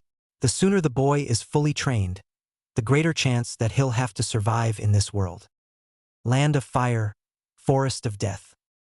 Sarutobi Konohamaru had until yesterday lived a life where the most stressing thing he could imagine was stepping out of his grandfather's shadow. As the grandson of the Sandaime Hokage, he was known as the Honorable Grandson, and was never addressed by his real name. That had all changed yesterday when his own grandfather had sealed the demon that was attacking the village inside of him. Now they all saw him as the Ichibi he had sealed within him. Is this what Naruto Nissen felt like? Konohamaru asked with no small amount of fear as he brought his hand to his stomach where the new seal was located. I still can't believe that Nissen had one of these things in him too. He'd awoken earlier that morning, and after a brief explanation of what had happened to him from the umbu that had been assigned to guard him, he'd been brought here into the deep and forbidden forest Konoha used to conduct the second stage of its Chunin exams. He wasn't stupid despite his age. As a member of the Sarutobi clan, his intellect was surpassed only by the likes of the Nara clan, and despite his age he understood just why he'd been brought to such an isolated location. There were only two answers to that. He was brought here so he wouldn't do any more damage to the village should the Ichibi try to take control of him and go on another rampage. The second was because emotions were running high right now, and there was always a possibility of someone either in the village or from other nations attempting to assassinate him for one reason or another. As the grandson of the Sandaime Hokage, he'd had assassination attempts on him before, but they were always minor things. Now that he was Konoha's new Jinchuriki, the other villages would make killing him one of their top priorities in order to weaken the village. Jinchuriki. He hated the word already. The umbu that had been assigned to him had called himself Tenzo, and when asked why he was alone, he would answer that unlike others he had a certain ability to actively suppress the chakra of a Biju. Considering the kind of damage that the Ichibi had caused, Konohamaru couldn't help but wonder what could possibly suppress something like that, even if it was sealed away in a host. And from what he was told, the Ichibi was considered the weakest of the 9 Biju. Who's there? Tenzo questioned, suddenly making him jump in surprise. It's just me, Kakashi spoke as he landed in the clearing with Sasuke following close behind. Senpai, Tenzo nodded in greeting. Identification. A leaf in the wind, Kakashi replied. It's good to see you, Senpai, Tenzo sighed in relief. You can't be too careful these days. Agreed, Kakashi nodded as he and Sasuke approached. What's the kid doing here? Tenzo inquired. I thought a Mangekyo Sharingan may be useful should the seal fail, Kakashi reasoned before turning to the young Sarutobi. Jiraiya-sama would like to take a look at the seal to see if everything is intact, though if it's anything like Naruto's, it will only allow chakra to leak into his chakra reserves. I still can't believe the dobe had one of things sealed in him, Sasuke spoke up. Even when he was alive, he was a sacrifice, and when he died he was one too. The Sharingan has always had the ability to control the Biju, Kakashi explained. That was one of the main reasons he was assigned to my team along with you, Sasuke. Speaking of teams, Sasuke said curiously, what's happening to Team 7 now that Sai has left the team? Konohamaru-kun here will be taking his place, Kakashi answered. From the reports given to us by Jiraiya-sama's spy network, the former Ichibi Jinchuriki who somehow survived having the Biju removed has always been able to manipulate sand. Tenzo spoke up. But from what I've seen, Konohamaru-kun doesn't have that ability. Do not forget that Sandaime-sama used the Shiki Fujin, Kakashi countered. It is the most powerful Fuinjutsu that we know of, requiring a contract with the Shinigami itself in order to use.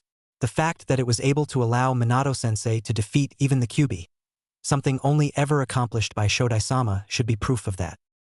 Suiton, Suikoden no Jutsu, a voice called out, surprising them as a large shark-shaped bullet of water descended upon them. That's, Kakashi thought as he quickly made a series of hand seals. Suiton, Suryuden no Jutsu, he exclaimed as the water of the nearby pond shot up and took the shape of a dragon before swerving and intercepting the attacking water shark. Don't overdo Kisame, a new voice spoke clearly. We need him alive. That voice, Sasuke thought as his eyes widened. It can't be. Uchiha Itachi, the man who wiped out the Uchiha clan. Kakashi spoke upon seeing the two Nukenin as he lifted his Hitai 8 to reveal his Sharingan. And Hoshigaki Kisame, a member of Kiri's 7 shinobi swordsmen. A Sharingan? Kisame mused at the sight. No wonder you stopped my jutsu, you must be Kapinin Kakashi. I heard you sparred with Zabuza a while back. Heh. I'll cut you to ribbons. Easy Sasuke, Kakashi said as he saw the youngest Uchiha take a step forward. Hey, that kid looks a lot like you, Itachi. Do you know him? Kisame asked curiously. He's my little brother, Itachi replied. You're no brother of mine, Sasuke shouted in anger and hate as his Mangekyo Sharingan formed in his eyes. Not after what you've done. The Mangekyo, Itachi trailed off. So you finally have it. I know now why you left me alive, Sasuke spoke clearly. It was because you needed a spare to counter the blindness caused by the Mangekyo Sharingan and awaken an eternal Mangekyo Sharingan. So you know, Itachi mused.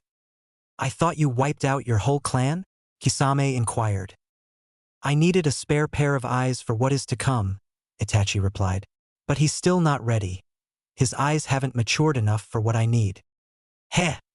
Interesting, Kisame chuckled. You will be at a disadvantage if his Mangekyo Sharingan is anywhere near what mine was in the beginning, Itachi told him. I will deal with him personally. You can deal with the others. And our target? Kisame asked. Do whatever you like as long you don't kill him, Itachi answered unconcerned. I'll cut his legs off. Kisame grinned like a shark as he hefted Samahata.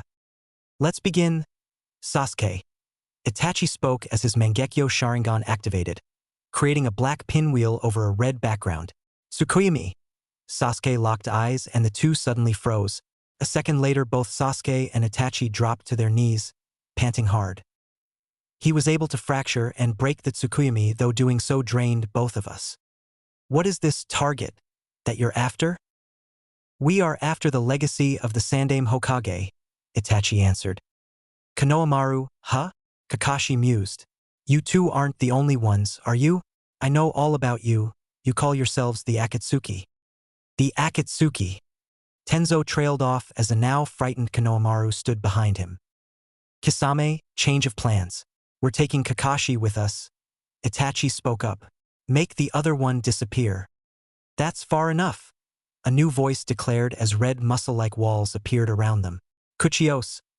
Gamaguchi Shibari, said Jiraiya from behind the two Akatsuki members.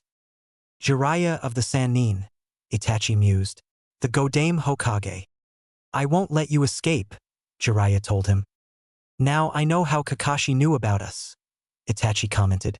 You were the source of his information.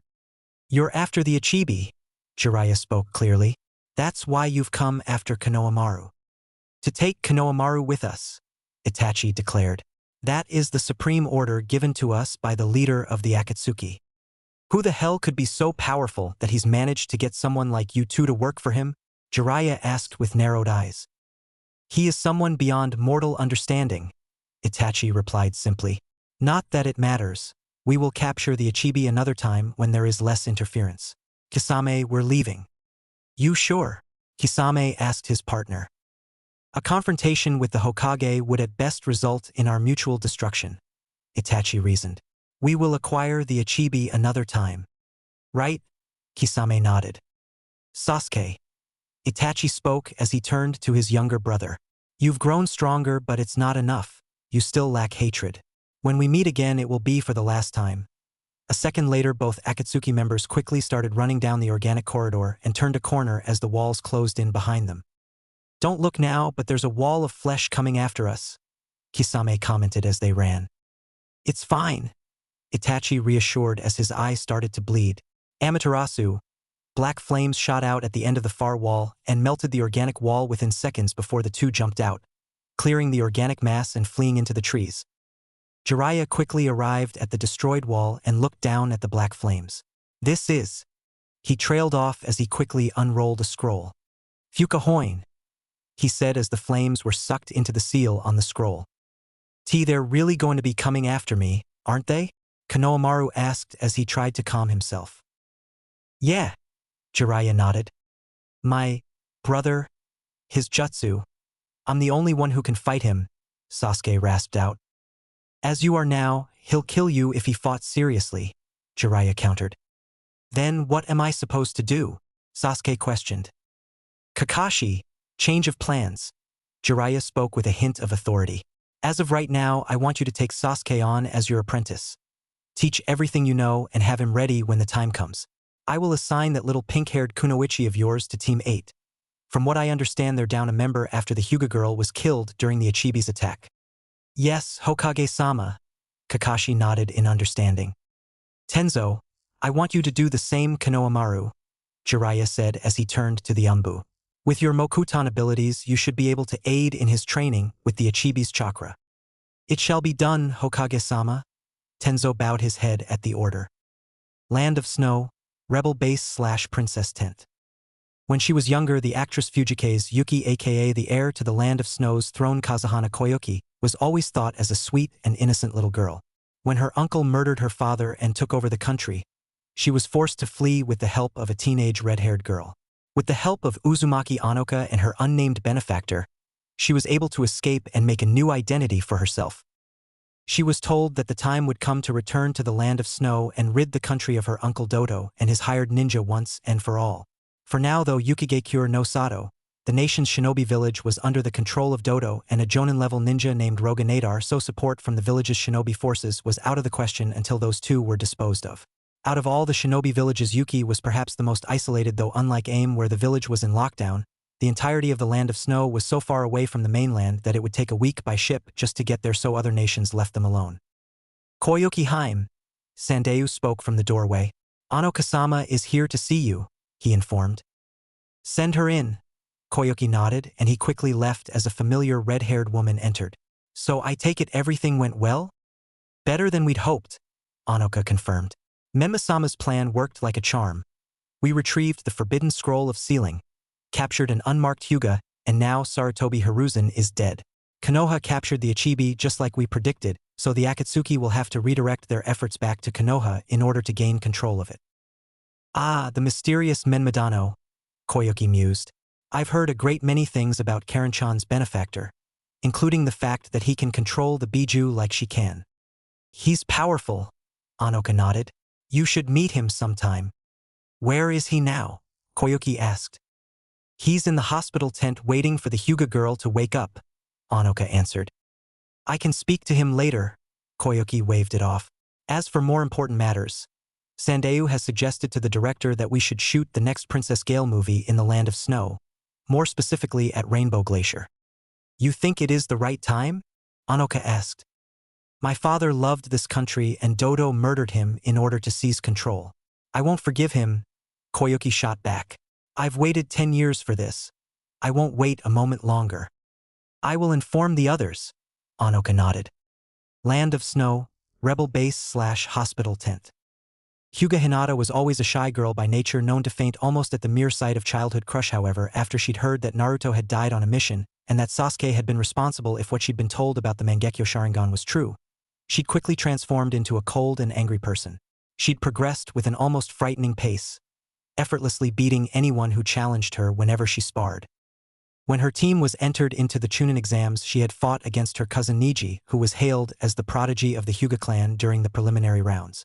Having created her own unique style to take advantage of her flexibility, she had almost casually defeated her fate-obsessed cousin, leading many of the clan elders to believe she was too dangerous and threatening their way of life with her new better style of Jukin. Her father had been both proud and worried for her after she defeated her younger sister without a care. Adding on to that was the fact that she absolutely hated Uchiha Sasuke for what he'd done to her Naruto and had wanted to face him in the Chunin exam finals only for the Ichibi to attack before the finals could start.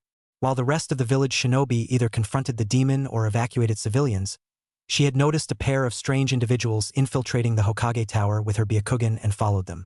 From what she'd heard, they knew Naruto, which was impossible because he was supposed to be dead. Her heart had jumped at the possibility that he could be alive, and now here she was, hoping to see her crush again. And where are you? To Kun. Hinata trailed off as his eyes slowly opened. Not quite.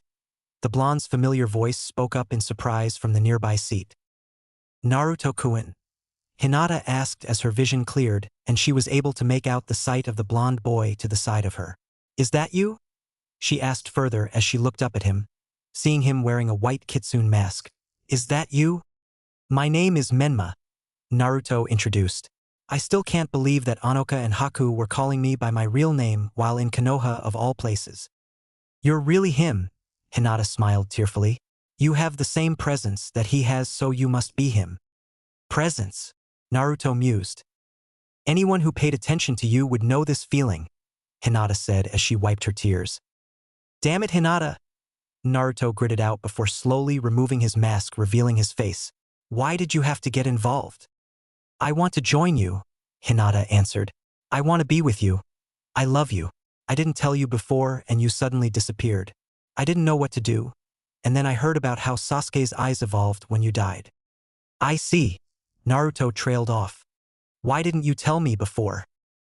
I was afraid, Hinata answered honestly. I was afraid that you wouldn't like me. Hinata, Naruto said as he shook his head. Back then I would have given anything to hear those words from anyone, especially those that meant them. And now, Hinata asked nervously. I refuse. You had your chance and didn't tell me. Now I simply don't care anymore, Naruto replied, causing her face to fall and tears to start flowing. I am the one who summoned the Ichibi to attack Konoha. I'm a Nuke-nin now and I finally have people who care about me. I don't care about any of that, Hinata told him. I've known about the Kyuubi for years and I've never cared about it. You knew? Naruto asked surprised. I was told by one of my clansmen, Hinata answered. I want to be with you. All right? Naruto nodded. But if you betray me, then I will kill you. If you think about running or speaking about any of secrets to anyone, then the seal I've placed on you will activate and you won't live to regret it. Aye. Hinata stammered out as a seal matrix across her forehead started to glow. She looked over at her reflection in the window and saw that it looked like a variation of the caged bird seal, only slightly altered. The caged bird seal was created by the Hyuga clan based off of a seal from the Uzumaki clan, so Naruto had thought it was ironic that he branded her with the servitude seal to keep her in line. I have something I need to take care of, but I'll be back later? Naruto asked. Okay. Hinata nodded as Naruto stood up and left the tent. Once outside, Naruto closed the curtain and sighed as he looked up at the night sky. Are you sure this is wise? Karen asked from the side. Keep an eye on her, Naruto said finally. I can feel her emotions and they're a lot like how Haku felt when Zabuza died. She could either be a great asset or a rather annoying problem. That ability to sense negative emotions like fear and anxiety must be very interesting to have. I wonder just how it measures up against my own senses, Karen mused, intrigued. So what now? Naruto asked.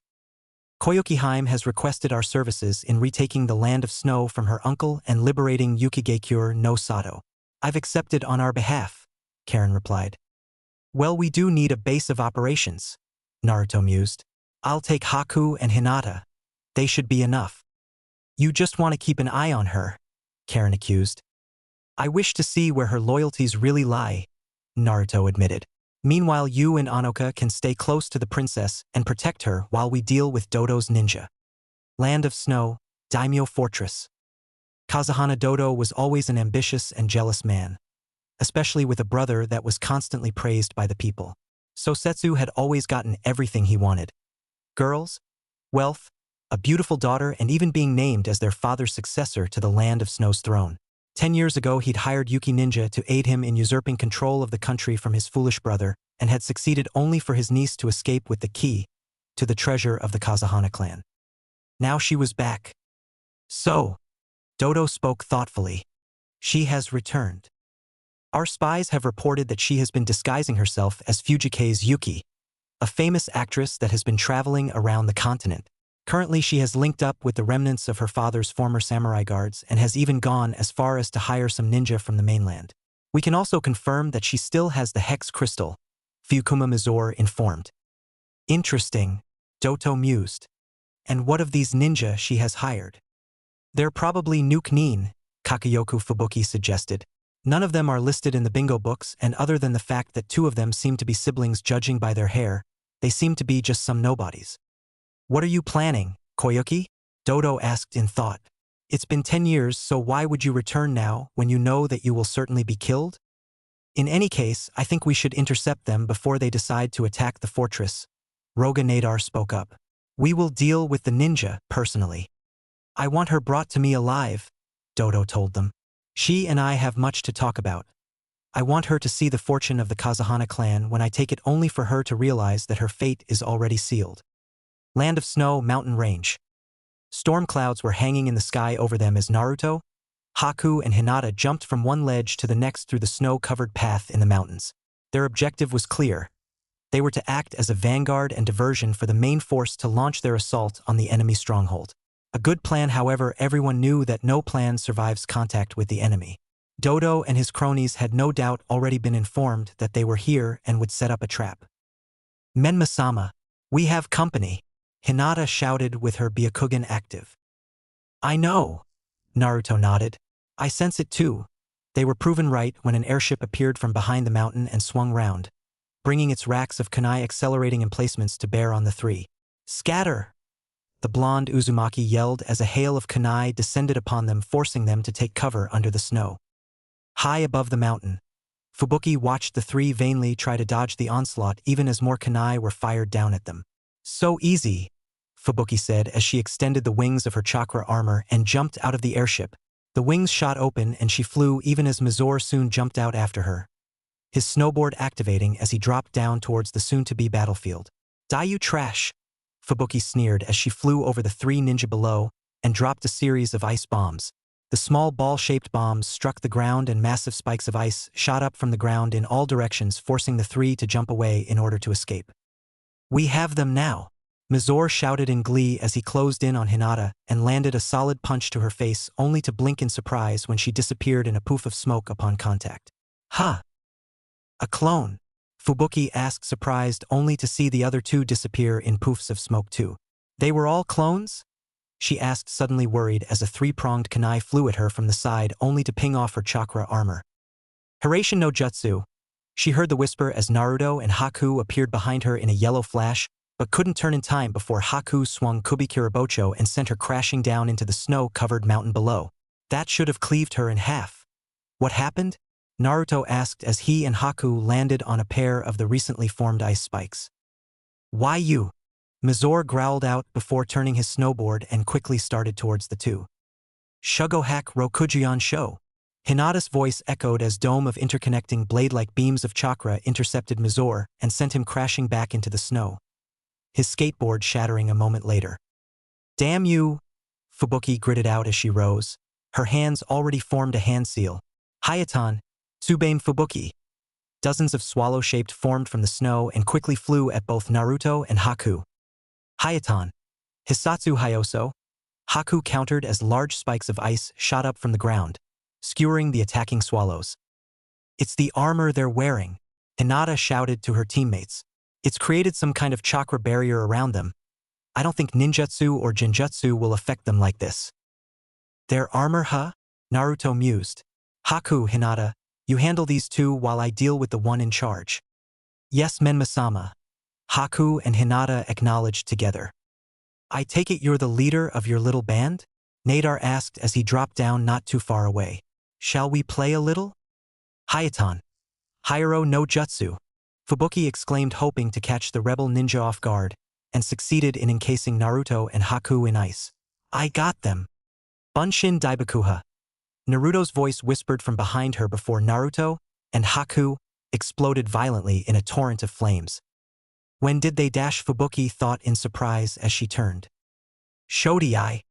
Hinata called out as she quickly closed the gap between her and Mizore before landing a solid open palm strike right at her victim's heart. He gasped as he was thrown back, blood bursting from his mouth before hitting the ground. Damn these brats! Nadar gritted out in anger as he formed a hand seal. Hayatan Haryumoko! He exclaimed as a dozen tigers made of snow formed further up the mountain and barreled down towards them. Haku, Hinata. Naruto spoke and the two dropped back to his side. He threw a three-pronged kunai up into the air as his two teammates grabbed hold of his shoulders. Hiraishin no Jutsu, he whispered just before the avalanche-like attack descended upon them. The three appeared high above the battlefield before falling back down to the now rapidly calming mountain. Why won't you just die? Nadar shouted as Fubuki landed at his side. Hayatan. Makio Hyosho. Haku whispered as a dome of ice mirrors formed around the two surviving Yukinins. Goodbye, she said to them as she appeared in all of the mirrors. A second later the two were cut in half, courtesy of her Kubikurabocho moments before the ice mirrors shattered. I see your speed with those mirrors has improved, Naruto commented. Speed is power, Haku reasoned. You and your father proved that, Menma-sama. True, Naruto nodded before turning to Hinata.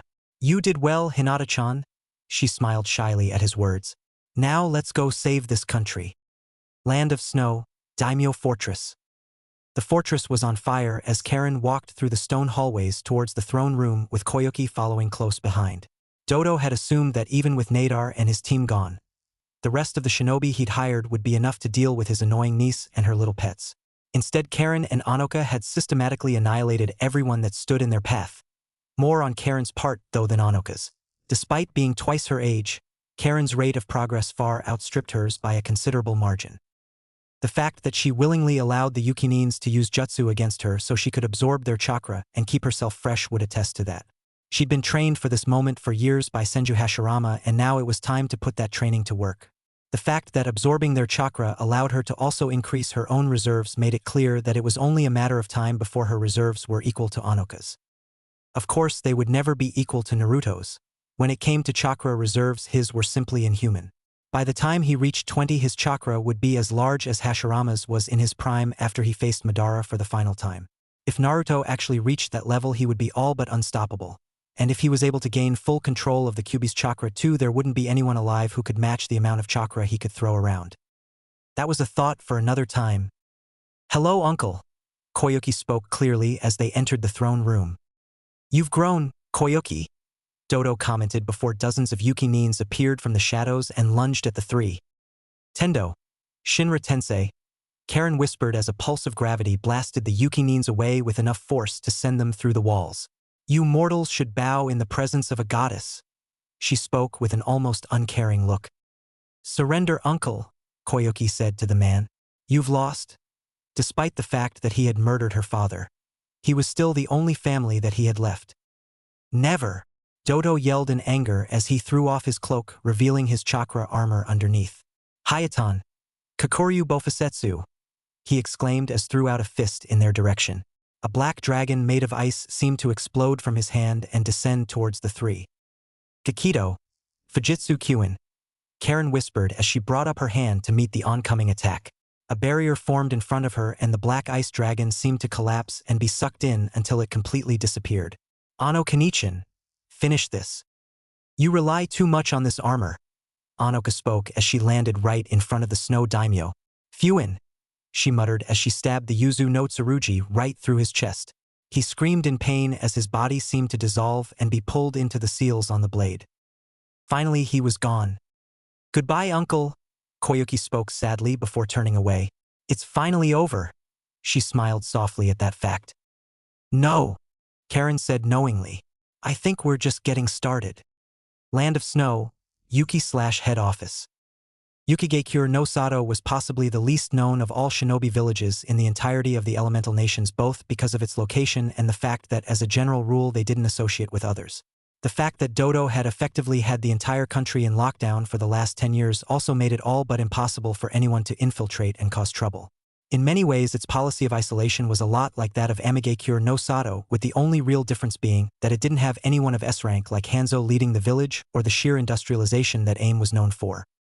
However, though no one knew because of its isolation, Yuki and the Land of Snow as a whole were more technologically advanced than the other nations with airships, steam trains, and the recently created cannons thanks to the Kazuhana clan's wealth and accumulated knowledge. The Land of Snow itself was a small island nation far to the east past both the Land of Water and the Land of Lightning. The distance between it and the mainland made a full-scale assault on the small nation very difficult. In fact, only Kiri had the naval forces needed to launch a campaign against Yuki, much like they did decades ago when they, along with IWA and Kumo, destroyed Uzushio. However, unlike Uzushio, Yuki didn't have a large number of quality ninja in their forces. Until now, that is. I am not going to call you Yukikage-sama, Karen spoke flatly as the masked blonde in front of her leaned back in her new chair. And get out of my seat before I throw you out, Menmakuen. Come on, Karen-chan. Naruto grinned from behind his mask. Just once, please, he pleaded. Menma is a good boy. For the last time, no, Karen shouted now on her last nerve. You're so mean, Naruto pouted before standing up. Fine. Ruin my fun, why don't you? We have more pressing issues right now, Karen sighed as she sat down in her chair.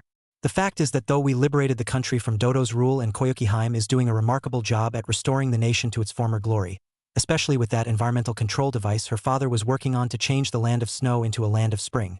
The fact is that the ninja need a strong leader to look up to, and neither of us has any knowledge on running a shinobi village. What are you suggesting? Naruto asked. Senju Tsunade, Karen replied, the granddaughter of Hashirama-sama. Currently she is wandering about gambling away the Senju fortune after her brother and lover died during the Second War. I say we find her and get her to join us. Hashirama-sama did ask me once to set her back on the right path and not the self-destructive one that she is on now. Someone will have to look after the village while we're gone, Naruto reasoned. Who do you have in mind? Ano Kanichin, Karen answered. She's the oldest of us and has the most knowledge on these kinds of things, even though she hates leading people. I can use my Hiraishin no Jutsu to teleport us back to the mainland, so we won't need a ship or anything, Naruto mused. Same for getting back unnoticed. Oh, I almost forgot, Karen added before reaching under the desk and taking out a large scroll. Ano Kanichin found this in the vault. It's a summoning scroll for the Hawks. She told me to give it to you, she explained as she handed over the scroll. Why don't you sign it? Naruto asked curiously as he examined the scroll. Weren't the Hawks what Hashirama-sensei summoned all the time? I can already summon various animals thanks to my Rinnegan, Karen waved off his question. Sign it and let's go tell the others we'll be leaving. The sooner we track down Tsunade-sama, the sooner we can return home. Home. He used to think of Konoha as home, but that was before this all started. Back before he knew the truth about his clan, his family, his parents, and everything else. Out of all the villages in the elemental nations, Hashirama-sama had chosen this one for them to call their home because unlike the others, Yuki hadn't ever done anything to harm the Uzumaki and Senju clans. They had stayed out of every single shinobi war to date and were recognized as a neutral nation like the Land of Iron. A perfect base of operations for their group to call home. Suddenly Naruto didn't feel so lost anymore. Land of Fire, Tenzaku Town. Hiraishin no Jutsu, Naruto whispered as he appeared on the outskirts of town with Karen holding onto his shoulder. We're here, he said as she removed her hand from his shoulder and looked around. They'd appeared just outside of town where a Hiraishin seal had been left on the ground by the late Namikaze Minato when he was still alive. Anything? I can sense 2 large chakra signatures in the town, Karen replied. The larger of the 2 is larger than yours. I take offense to that, Naruto told her with a slight glare. Men, Karen huffed before entering the town. Let's just find Tsunade-sama before I end up killing you. You should lighten up a little once in a while, Naruto grumbled as he followed. This woman will be the death of me. I one? Asked a surprised and worried Senju Tsunade as she left the gambling hall with her apprentice following close behind. All her life she had been gambling, and rarely had she ever won a bet. The only times that she did when something terribly bad usually happened soon after. Isn't this great, Tsunade-sama? Shizune asked. Now we can pay off some of your debts. Not now, Shizune, Tsunade told her. I never win, and when I do, something is always about to go wrong. Tsunade-sama, Shizune trailed off now worried. All right, come out, Tsunade spoke up suddenly. I know you're there, so there's no point in hiding. A second later 2 blurs landed in front of the 2 adult kunoichi. Who are you and what do you want? The first was a girl with blood-red hair wearing an Uzushio headband of all things and glasses. Her long black cloak with a white outline covered her form from view, but judging by her looks she couldn't be more than 15, maybe 16. The second was a boy, at least she thought he was male, with blonde hair wearing a white kitsune mask and dressed in the same black cloak with a white outline that his apparent partner wore. Senju Tsunade? The girl asked. My name is Uzumaki Karen and this is Menma. We are here to give you something that your grandfather, Senju Hashirama-sama, asked us to deliver to you. My grandfather? Tsunade muttered confused. What is it and how do you know him? You 2 can't be any older than 16. My grandfather died back during the first shinobi war long before your time. Like the old man would die so damn easily, the boy chuckled. Don't tell me you really believe that Senju Hashirama, The man who was spoken about as myth and legend like that of the Rakuto Sennin would die so easily after defeating both Uchiha Madara and the Kyuubi no Yoko. Brat, what are you saying? Tsunade questioned with narrowed eyes. Hashirama-sama faked his death back during the First Shinobi War with the help of your grandmother, Mito-sama, Karen explained. He finally passed away a few weeks ago in an underground hideaway in the ruins of Uzushio. He asked me once to set you back on the right path, and here I am. Why have he got to be? He was alive all this time? Tsunade questioned in shock. They weren't lying to her, she realized. They had no reason to and had to know that she would kill them if this was some kind of joke. Why did he? Why wasn't he there when Nawaki, his own grandson, needed him then? Despite his power and strength, even he could not defeat the aging process. His medical ninjutsu was rivaled only by your own, allowing him to prolong his life until his body simply couldn't run from the Shinigami any longer. Naruto answered. The old man was tough. There's no doubt about that. What do you want from me exactly?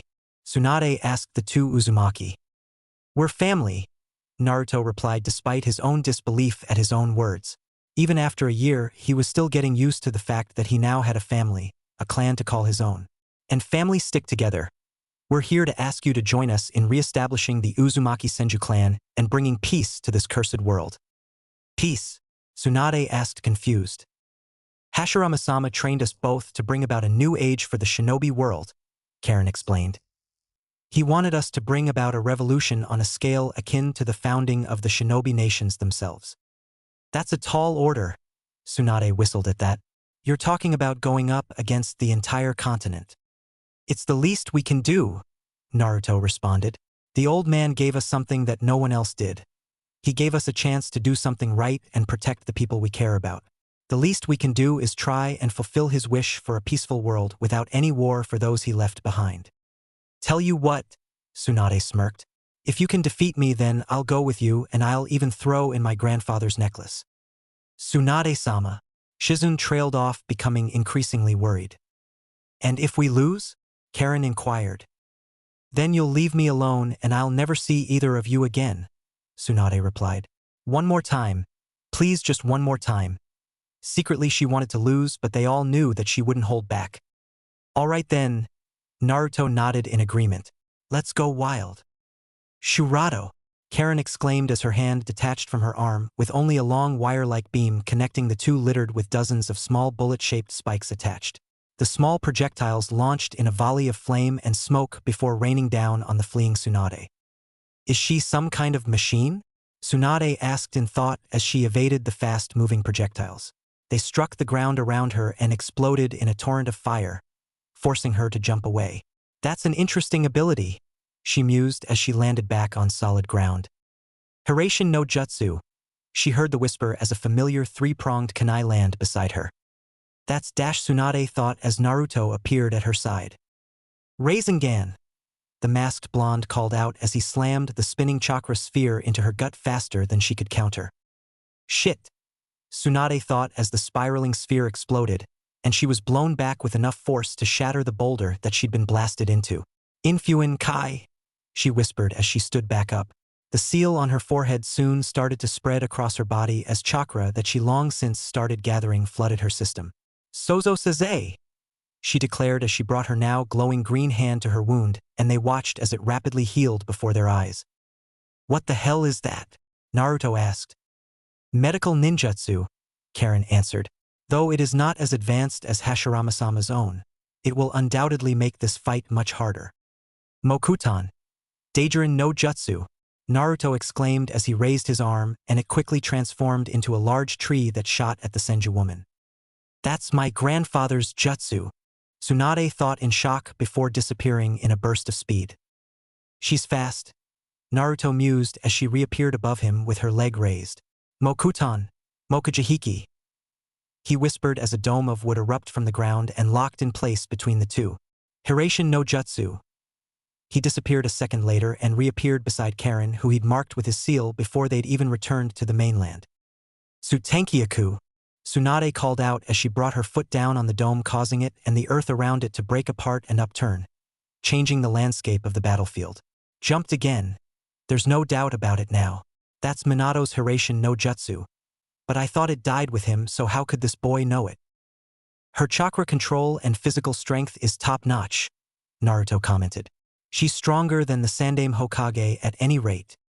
Even to this day, she is idolized as the strongest woman in the world, Karen responded. I can certainly see why. You brats, Tsunade said darkly as she rushed at them. Ranshinsho, she whispered as her hands seemed to spark. Gakido, Fujitsu Kyuin, Karen spoke as she raised her hand. Tsunade's eyes as she made contact only for the chakra in her jutsu to be pulled out of her and sucked into what looked like a barrier that had formed between the pair. How did she dash? Tsunade started as she pulled back her other hand and threw a punch intending to take the red-haired girl's head off. Tendo, Shinra Tensei, Karen called out as a pulse of gravity blasted Tsunade away and sent the blonde Senju crashing into upturned battlefield. That wasn't a shockwave, Tsunade thought as she shook her head and stood up once more. Just then Karen discarded her glasses, revealing her rippled purple eyes, causing the Senju woman to freeze at the sight of them. Those eyes. They can't be. Jiraiya was telling the truth after all. I think it's about time we ended this, Naruto spoke up. Who are you two exactly? One of you has my grandfather's bloodline and is able to do the same kind of Jikuken ninjutsu as the Yondaime Hokage, while the other has the Rinnegan of all things. I recognize those eyes that were said to be wielded by the Kami no Shinobi, the Rakuto Sennin, Tsunade questioned with a glare. We are the ones who will establish peace and order, Karen declared. Chikashoto, Kuchios no Jutsu, she said clearly as she placed her hand down on the ground, causing seals to spread across the surface. A moment later Karen was standing atop the head of a large golden lion with the Rinnegan just like hers. A summoning? Tsunade thought as she bit her thumb and formed a hand seal. Kuchios no Jutsu. A second later the massive slug Katsuyu appeared behind her. Tsunade-sama? Why have you summoned me? Katsuyu asked. I'm facing two kids with the bloodlines of my grandfather and the Rakuto Sennin. I can't afford to hold back even if they are kids, Tsunade replied. But that's dash Katsuyu stammered in surprise at her summoner's words. I know it's not possible, but the proof is right in front of you, Tsunade countered. Kuchios no Jutsu, Naruto exclaimed as he jumped into the air and a large hawk appeared in a poof of smoke to catch him. So this is the human realm? It's been a while since I was last summoned here, the hawk commented. Is that Katsuyudano? I guess she's my opponent, huh? Sorry to call you to fight after just signing the summoning contract, but I need your help, Naruto said clearly. Why not? It's been a while since I fought someone. The hawk almost seemed to grin as it looked back at the masked blonde riding on his back. The name's Takamaru. Remember it. Call me Menma for now. Naruto smiled back from behind his mask. I'll tell you my real name when we're not out in the open like this. You're an interesting one, Takamaru mused before flapping his wings and then circling round to bear on the giant slug below. Let's go, Naruto shouted as they turned and dived. That's my grandfather's hawk summoning contract. It's been lost for decades, so how could he have it? Tsunade thought as she looked up at the descending hawk. Katsuyu, watch out. She spoke up with narrowed eyes as Karen's golden lion lunged at the giant slug. Zeshi Nensen, Katsuyu bellowed as she unleashed a stream of acid at the attacking lion. Gakido, Fujitsu Kyuin, Karen called out as she quickly absorbed the acid.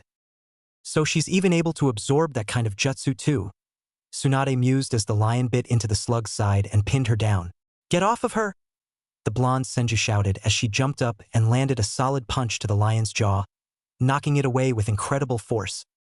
Mokuton, Mokusatsu Shibari no Jutsu, Naruto exclaimed from above as Takamaru dropped from the sky and stopped just a few meters off of the ground. Naruto's arm changed into wood once again and sprouted off, wrapping around Katsuyu and retraining her in a wooden harness. Katsuyu! Tsunade shouted in surprise. Katsuyu Deibanretsu. A moment later Katsuyu seemed to burst into hundreds of smaller slugs and fell through the gaps in the wooden restraint. That's enough, Tsunade said finally. We're finished here, she added a moment later. Are you giving up? Naruto asked as Takamaru landed. And it was just getting good too, Takamaru grumbled.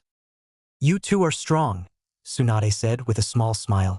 And judging by the fact that you can use Mokuton, you must be a member of the Senju clan.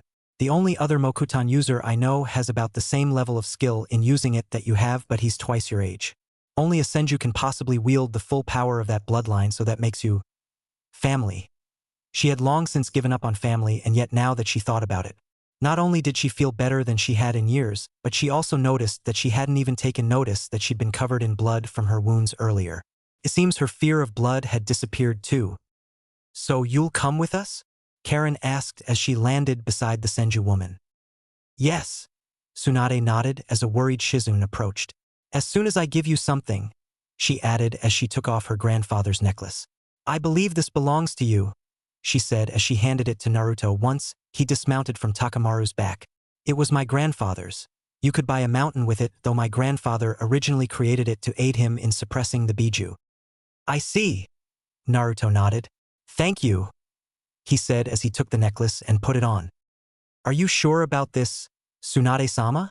Shizune asked her master. "It's all right, Shizune," Tsunade smiled back over her shoulder. "I think this is what my brother and your uncle would have wanted." "Okay," Shizune nodded with a knowing smile.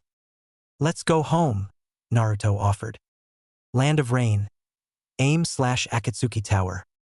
Amigakure no Sato was the most industrialized of all shinobi villages and was perhaps the most infamous. The legendary salamander Hanzo had protected and led this village through the last 3 shinobi wars and was the only real reason it was still standing. Despite being a small nation that was often used by the larger powers to do battle, it was now incredibly difficult to even enter the country ever since it had gone into lockdown. That was why when the god of pain, Uzumaki Nagato, and his angel, Konan, had come and killed Hanzo along with all of his supporters, none of the other nations even knew that there was a new leader in AIM. Nagato had gone further, creating an alias for himself called Pain, whom had originally founded the Akatsuki with Konan and their friend Yahiko. Now after Yahiko's death, their benefactor, a man calling himself Uchiha Madara, had come to them with a plan to break the chains of hatred that had consumed this cursed world. They would capture the 9 Biju and seal them away inside the Ghetto Mazo, a monstrous statue that could be summoned with the Rinnegan's outer path. Once sealed, Nagato could then use the captured Biju in the statue to create a weapon so powerful it could destroy a nation in an instant. By supplying this weapon to different factions, its use would make everyone scared to go to war or risk total annihilation as a result. That plan had a rather significant setback, however. The Kyuubi Jinchuriki died a year ago, so that means that it will be 8 more years before it reforms. With the death of the Sanbai Jinchuriki that was also killed last year during the recent Kiri Civil War, the Sanbai should be reformed within 2 years. We will capture and seal the Sanbai as soon as it reforms before Kiri can reclaim it. That way our actions will go unnoticed. Pain spoke clearly to the other holographic members of their organization, the Akatsuki. "And when do we move?" Haiden asked annoyed. "Jashin-sama demands sacrifices. We will continue to act as a mercenary group for now, and in 7 years we will begin hunting the Biju. By the time that the Kyuubi reforms we will have already captured the rest of the Biju," Pain replied. "Dismissed." A second later the holograms dissolved. "Nagato?" Konan asked from his side. "I am fine, Konan," Nagato responded. "This is a minor setback. That is all." "Indeed," spoke Uchiha Madara from the shadows. "I didn't think that the Jinchuriki would disappear like this after living in Konoha after the Kyuubi attack for 12 years. "It is merely an addition of time," Pain countered. "We will still capture the Biju. It will just take us a bit longer to accomplish our goals before we are to bring peace to this world." "You are a fool, Nagato," thought Madara, as his Sharingan glowed through the eye-hole in his orange spiral mask. "There is no peace other than the Moon's Eye plan." Imagines of his old life as Uchiha Obito flashed through his mind at that. "I will create a world where you are alive." Rin. Summon Realm. Shikatsurin. Summon creatures are incredibly hard to find because they don't really live in the outside world where shinobi are constantly at war. Most of the summoned races each had their own small dimensional space to call home, and the only way to reach them were to either sign a contract with one and be reverse summoned or find a portal capable of taking you there. In their youth, those that would later be called Sannin had found these portals and were able to negotiate with the toads, slugs, and snakes in order to sign their contracts. Out of all of the many summoned creatures in the strange world of theirs, 3 stood up as the strongest and most dangerous of them all, surpassed only by the likes of the Biju themselves. The first were the toads of Myobokuzan, powerful warriors who could reach the size of a biju lead by their mighty toad boss Gamabunta and the two elders, Fukasaku and Shima. The second were the poisonous snakes of Ryukadold by Manda, though the real power in their race was held by the white snake sage. Finally, there were the hawks of Shikatsurin. Gyaku Kuchios no Jutsu, spoke Takamaru as he brought his claw down and seals spread across the stone floor. Naruto appeared in a poof of smoke a moment later, causing him to fall slightly before catching himself. What just happened? Naruto asked as a three-pronged kunai appeared in his hand. I summoned you, Takamaru answered. Welcome to the home of the Hawk clan. The boss lady wants to speak with you. Okay. Naruto nodded as he put away the kunai. Lead the way, he gestured. Follow me, Takamaru said as he turned and led the way through the massive hollowed-out cavern. He flapped his wings and took to the air before turning and flying off towards a large pool of water at the other end of the cavern. Naruto followed close behind, running along the side of the cavern wall before landing beside Takamaru.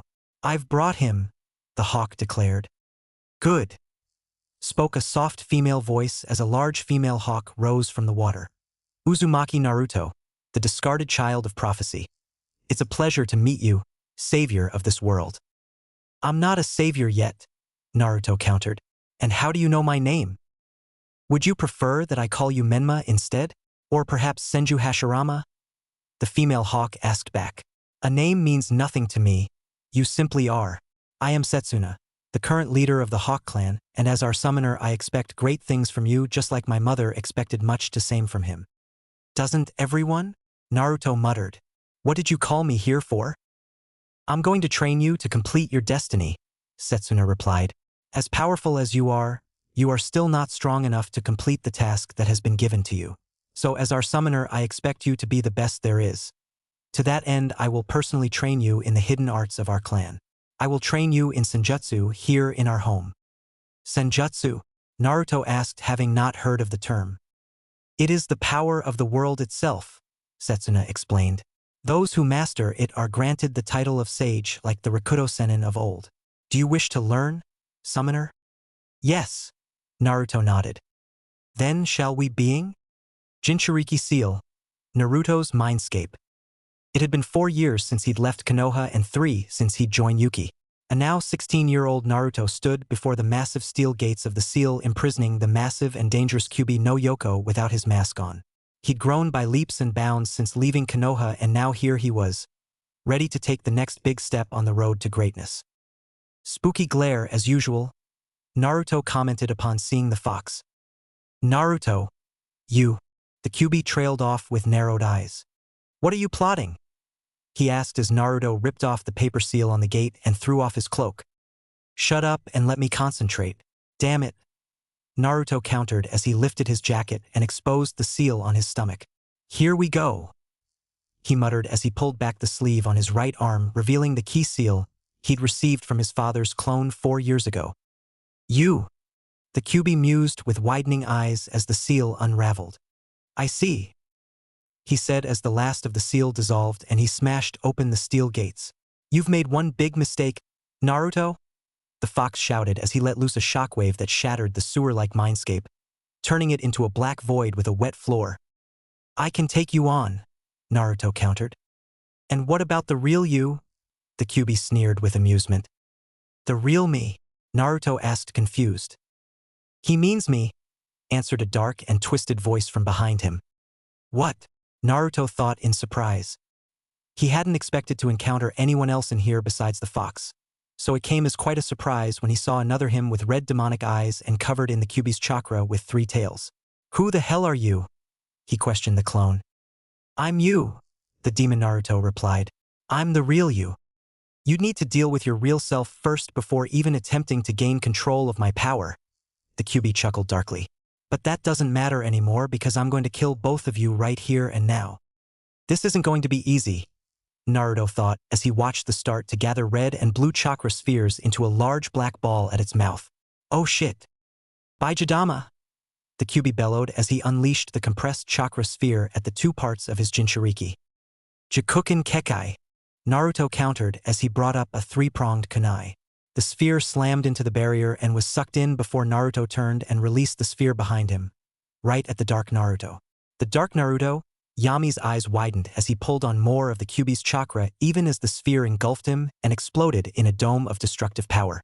The Kyuubi really is on a different level than the other Biju. You're going to pay for that, Yami shouted in anger as the smoke cleared. He was now encased in a red haze of chakra that covered his form completely. Even his face was now a black mask with white eyes. For tails swayed behind him, and judging by the bubbling around him, it was only a matter of time before he started sprouting even more tails. I have to take them out one at a time or I can't win, Naruto thought as he formed a series of hand seals. Mokuton no Jutsu, he exclaimed as a large wooden dragon erupted from the ground and wrapped around the Kyuubi. This is Dash, the Kyuubi snarled in anger as he bit down on the wooden dragon only for it to quickly drain his chakra at an alarming rate. Damn you, Naruto. Now to deal with the other one, Naruto thought as he turned to the now attacking Yami. Kage Bunshin no Jutsu, he whispered as a pair of clones appeared at his side. The three quickly brought their hands together and formed a small spinning chakra ball in the original's hand. A bell-like screech echoed throughout the mindscape as wind chakra was soon infused into the spiraling sphere, creating spinning white blades around the middle of the ball. Yoko Rasengan, Yami roared as he formed a red demonic chakra sphere of his own in his right hand. Futon Rasengan, the original Naruto called out as the two attacks clashed.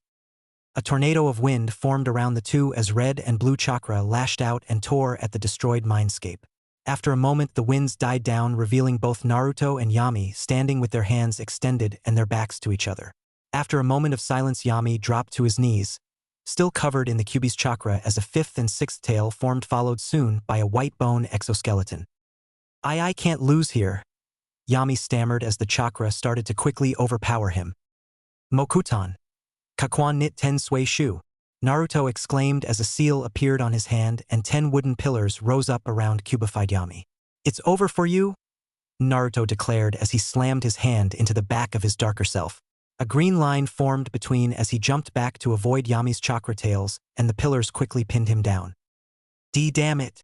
Yami yelled out as his body shattered and was pulled into Naruto through the green chakra line. One down, Naruto declared as he turned towards the Kyuubi. One to go. You! The Kyuubi trailed off in anger. You think I'll just submit to you without a fight? I'm going to rip you to shreds, he shouted as the wood dragon shattered around him. Senjutsu, Senin Moto, Naruto muttered as natural energy flooded his system. His eyes turned gold as the pupil elongated into vertical slits with dark red rings around his eyes, signifying his ascension into Sage mode. He'd been training with the Hawks for 2 years in order to master this form, and he was glad that he did, otherwise he wouldn't have even thought about facing the Kyuubi like this in combat. Taju Kage Bunshin no Jutsu, he called out as hundreds of shadow clones appeared around him. You haven't won yet?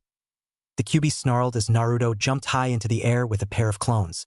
The two clones quickly brought their hands together like they had done before and formed a familiar chakra ball. Again, wind chakra was infused into it to create the echoing bell-like screech, however, unlike before, the wind blades on the sphere elongated, taking the appearance of a shuriken. Futon Raisin Shuriken, Naruto exclaimed as he threw the chakra shuriken right at the Kyuubi. The demon fox watched with wide eyes as the shuriken closed in and hit him in the nose before expanding into a rotating ball of wind and power that seemed to encompass his entire body. Now! The original Naruto shouted to his clones. The wind ball exploded, blowing the Kyuubi back. However, a ghostly form of the fox's chakra remained, which the clones quickly pulled into themselves before dispelling. Naruto landed as the last of the chakra and his clones was dispelled and was returned to him. A golden flame-like chakra shroud enveloped his form along with a seal matrix stretching from his stomach to his shoulders, forming a necklace of Magatama around his neck. The familiar key seal stretched from his shoulder down to his palm, just like before he opened the seal. You? That form? The Kyuubi trailed off in both anger and surprise. The Rakuto Senin? This chakra is, Naruto said before shaking himself before bringing the key seal to his new Jinchuriki seal. Fuin, he whispered as he turned the seal. Several tori dropped from the void above and quickly pinned the Kyuubi to the wet floor, causing him to snarl and thrash as the tori interlocked, forming a cage around the defeated tailed beast. I won't forget this, Naruto, the Kyuubi roared as it sank back into the darkness behind the new seal. I'm sorry, Kyuubi, but I'm going to have to ask you to wait just a little longer, Naruto said as he turned away. Just hang in there and someday you'll be free again. You humans never say what you really mean, the Kyuubi snarled from the darkness. Maybe that's true, Naruto admitted, but you've known me for my entire life. You should know by now that I prefer to let my actions speak for me better than my words ever could. A moment later he was gone.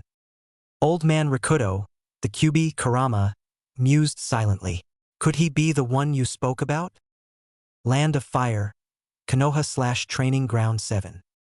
A 21-year-old Uchiha Sasuke stood in front of the memorial stone staring at the name of the one person he would forever think of as a hero. His best friend and rival had died almost 9 years ago to the day, and it was all because he was too weak to save him back then. Haruno Sakura and Sarutobi Konohamaru were no doubt waiting at their meeting spot over on one of the southern bridges in the village that had been built to cross over the street that ran through the village. As for Kakashi, "Back again, Sasuke?" the now 35-year-old Hatake Kakashi asked as he approached his prize student. "You've been coming here more than me lately," he commented. "At least now I understand why you're always late," Sasuke countered as his sensei stood next to him. "If you could go back and do it all over again, would you?" "Absolutely," Kakashi nodded as he stared at the names of his teammates, his family, engraved upon the memorial stone. "None of them should have died, and I'm worse than trash for not being able to save any of them." "Is there something you wanted?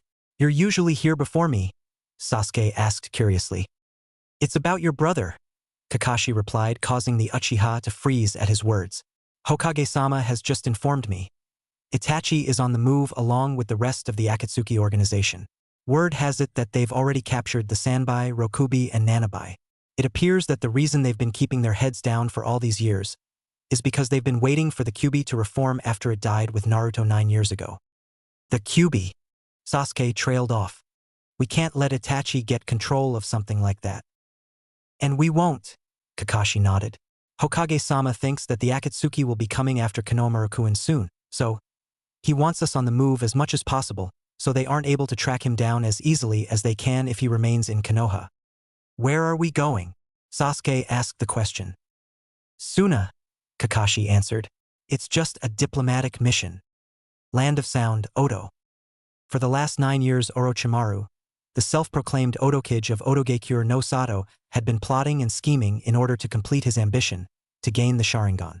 With it he could master any jutsu, and to acquire it, he had planned to take control of the body of an Uchiha. Sadly, the eldest of the Uchiha clan heirs had massacred most of the clan, leaving his younger brother and that man alive.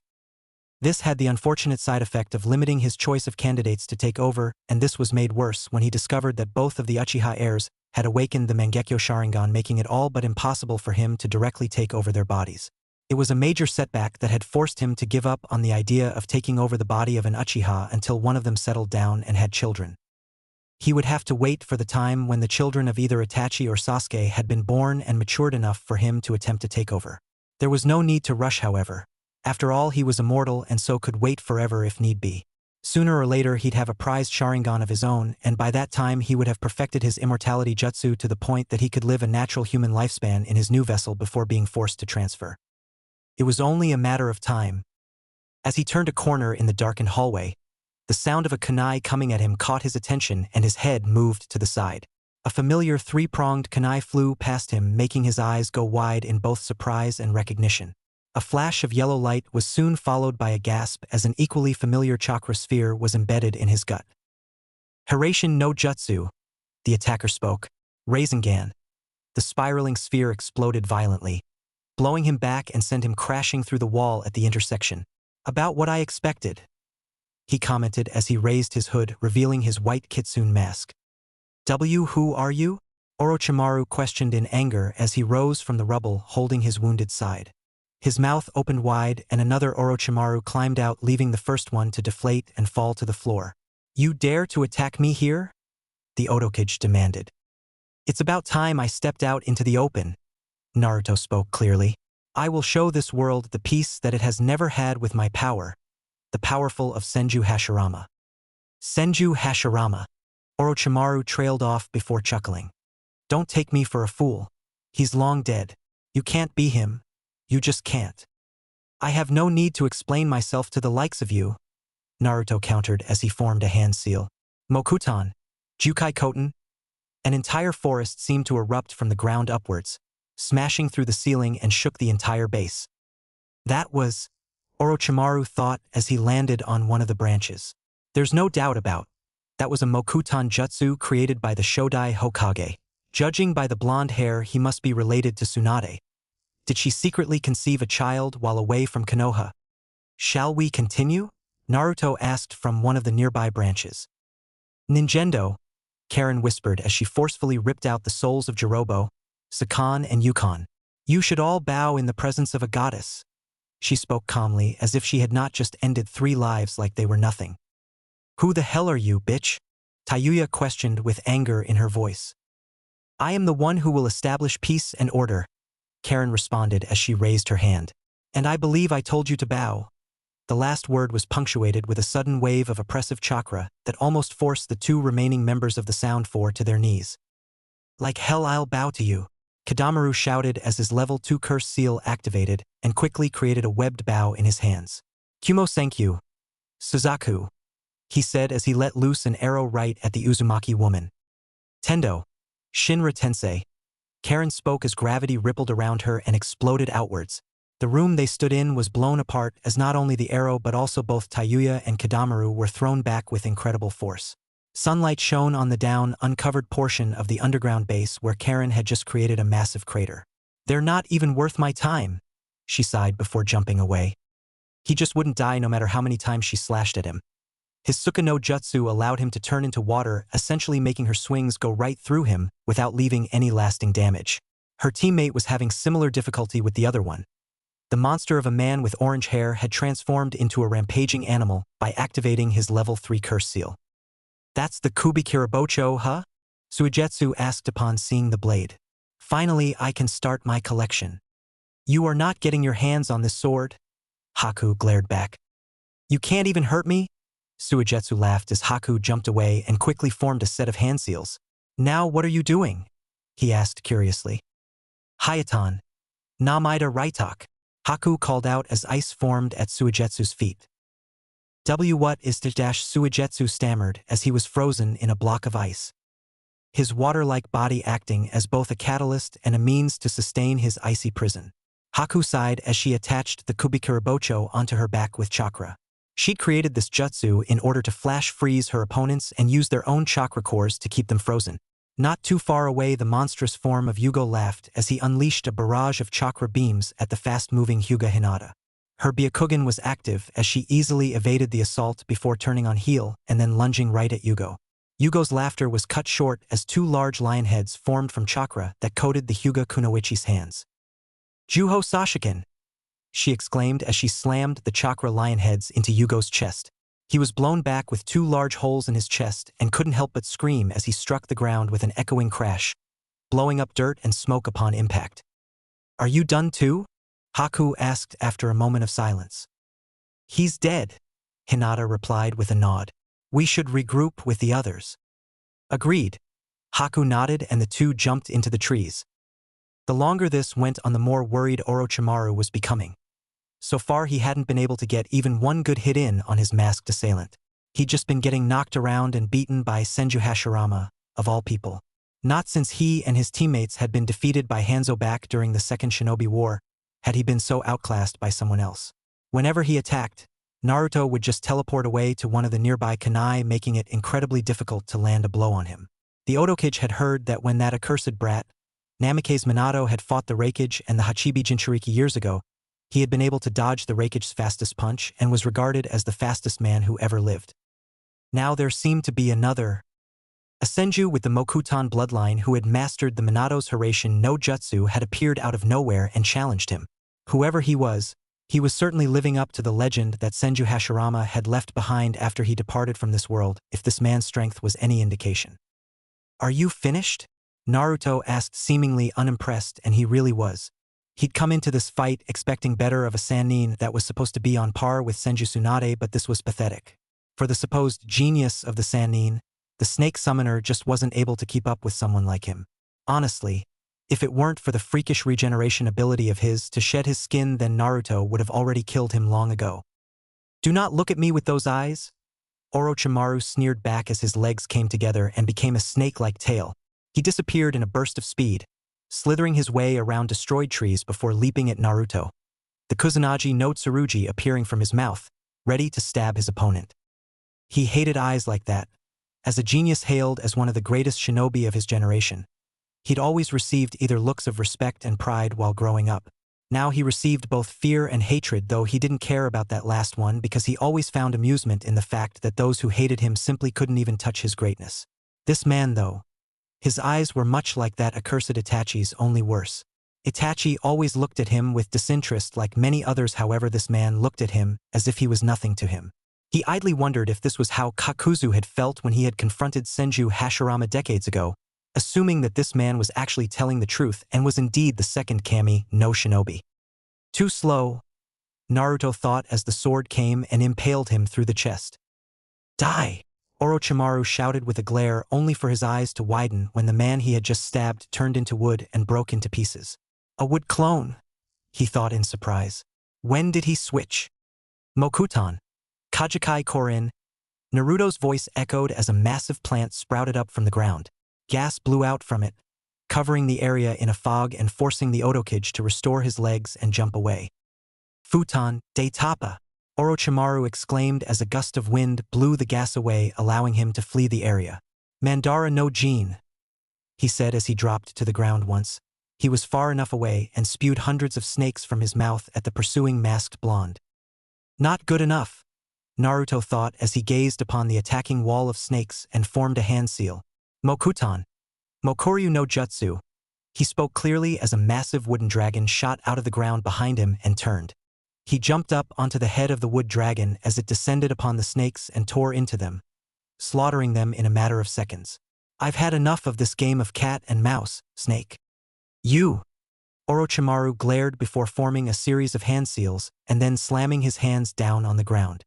Kuchios, Senju Rashomon, he called out as seals spread across the ground and 3 massive Rashomon gates appeared in bursts of smoke. That should hold him. That looks like Hashirama-sensei's jutsu, though only 3 of the gates appeared, Naruto thought at the sight before him. Senjutsu, Senin Moto. Naruto spoke calmly as natural energy was drawn into his body. Dark rings appeared around his eyes as they turned yellow. Markings stretched spread across his face and a dark circle appeared on his forehead a second later, though they was hidden behind his mask. Kage Bunshin no Jutsu, he whispered as a pair of shadow clones popped into existence at his side. Is that? It can't be. He's using Senjutsu? Orochimaru thought in fear as a bell-like screech filled the air. The 2 clones he just created pulled back as Naruto held his newly formed chakra shuriken in his hand and narrowed his eyes as the 3 large demonic gates. Futon, Raisin Shuriken, he exclaimed as he hurled the chakra shuriken at them. It cut straight through all 3 gates before expanding into a rotating sphere of destruction that shredded the last gate and forced Orochimaru to jump back. Such power, Orochimaru thought with no small amount of worry. It had cut through all 3 Rashomon gates like they were made of paper before detonating with enough destructive capability to completely destroy one. I can't afford to hold anything back, he reasoned as his form convulsed before growing upwards. Yamata no Jutsu, he called out as he took the form of a massive giant demonic snake with 8 heads. For the first time since the fight had started, Naruto was impressed. The only thing he could compare it to would be either a Biju or that jutsu Hashirama was capable of in his prime. While in Sage mode, Naruto could feel the chakra signatures of others in a similar way to Karen's sensory ability. However, when he coupled that with his negative emotion sensing, he was damn near all-knowing of everything within his range. Right now, he couldn't feel anything from this monstrosity in front of him other than a haze coupled with dark and foul chakra twisted beyond recognition. It didn't even feel alive. From what I understand, Orochimaru is obsessed with immortality, Naruto thought as he stared at the monstrous creature before him. Could this be the result of his experimentation on himself? Die! Orochimaru snarled as all 8 heads came together and started channeling beams of pitch-black chakra from its mouths into a purple sphere in front of it. That looks like the Baijidama, Naruto mused at the sight. No doubt he thought of the idea for this jutsu after seeing a Biju in action. He watched as the beam ball compressed and then fired at him as a small golden beam of light. Hiraishin no Jutsu, he muttered as he flashed away just as the beam struck the place where he'd been standing a moment ago and exploded in a torrent of flames. Kukukuku, are you dead yet? You cannot defeat me, mortal. Orochimaru chuckled darkly only to freeze as another bell-like screech filled the air. What? He yelled as he looked up and saw a four-pointed shuriken shape parting the sky itself. Naruto descended from its center holding another chakra shuriken which he quickly threw down at the giant eight-headed snake. Futon, Raisin Shuriken! He called out as it cut through one of its heads and then expanded, engulfing the creature in a ball of wind and power that quickly tore it to shreds. Regenerate from that, he spoke as he landed. It's over. It's not over yet, Orochimaru yelled as he emerged from the ground in the form of a giant snake with a twisted version of his face. Fushire Tensei! He dived right at Naruto, engulfed his body whole in one swift motion. Naruto's mindscape, Jinchuriki seal. The first thing Orochimaru noticed was the fact that he was pinned to a wall by wooden stakes in front of a large cage. This hadn't happened before. What was going on? Where were the tormented souls of those that had already given their lives for the glory of prolonging his own? You know, I may have been nicer on the outside, but truthfully I'm not in the mood to be all that merciful to you, Naruto said as he appeared from the shadows and stood between the cage door and him. This isn't possible, Orochimaru glared at the blonde. You tried to take my body, Naruto responded, and now I'll take your life. He turned and walked away as red liquid oozed out from under the cage door. What? Orochimaru asked in surprise and growing fear as two red eyes and a terrifyingly white smile appeared in the darkness behind the cage door. Wait, you can't do this to me, he shouted at the masked blonde. That's... He trailed off as he saw what looked like a massive demonic fox with 9 tails inside the cage. The Kyuubi? But... You can't be. The Kyuubi brat died 9 years ago. Goodbye, Orochimaru, Naruto whispered as he kept walking until he was out of sight. You can't do this to me. I am immortal, Orochimaru screamed as the red liquid rose up and consumed his body. His screams didn't last long. Land of Sound. Battlefield. Yakushi Kabuto was the best spy in the elemental nations for the simple fact that he was the best liar in the known world. The man had grown up as a nobody and had accepted his role as the right-hand man of one of the most dangerous men alive. Now, though things had changed, they had come out of nowhere and utterly decimated everything and everyone in their wake. He tried to find Orochimaru-sama, however, by the time he arrived all he could see was the large white snake that used to be Orochimaru now scattered in chunks all over the area and a single figure standing in the center of the destruction.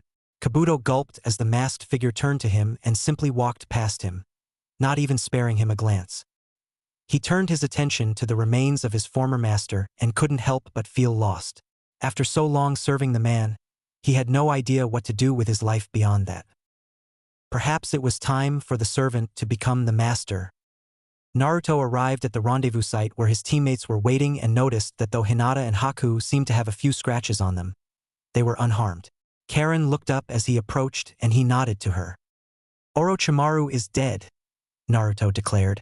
It's time we stepped out of the shadows and finally brought peace to this cursed world. It's begun, Karen proclaimed. Land of Fire, Western Border.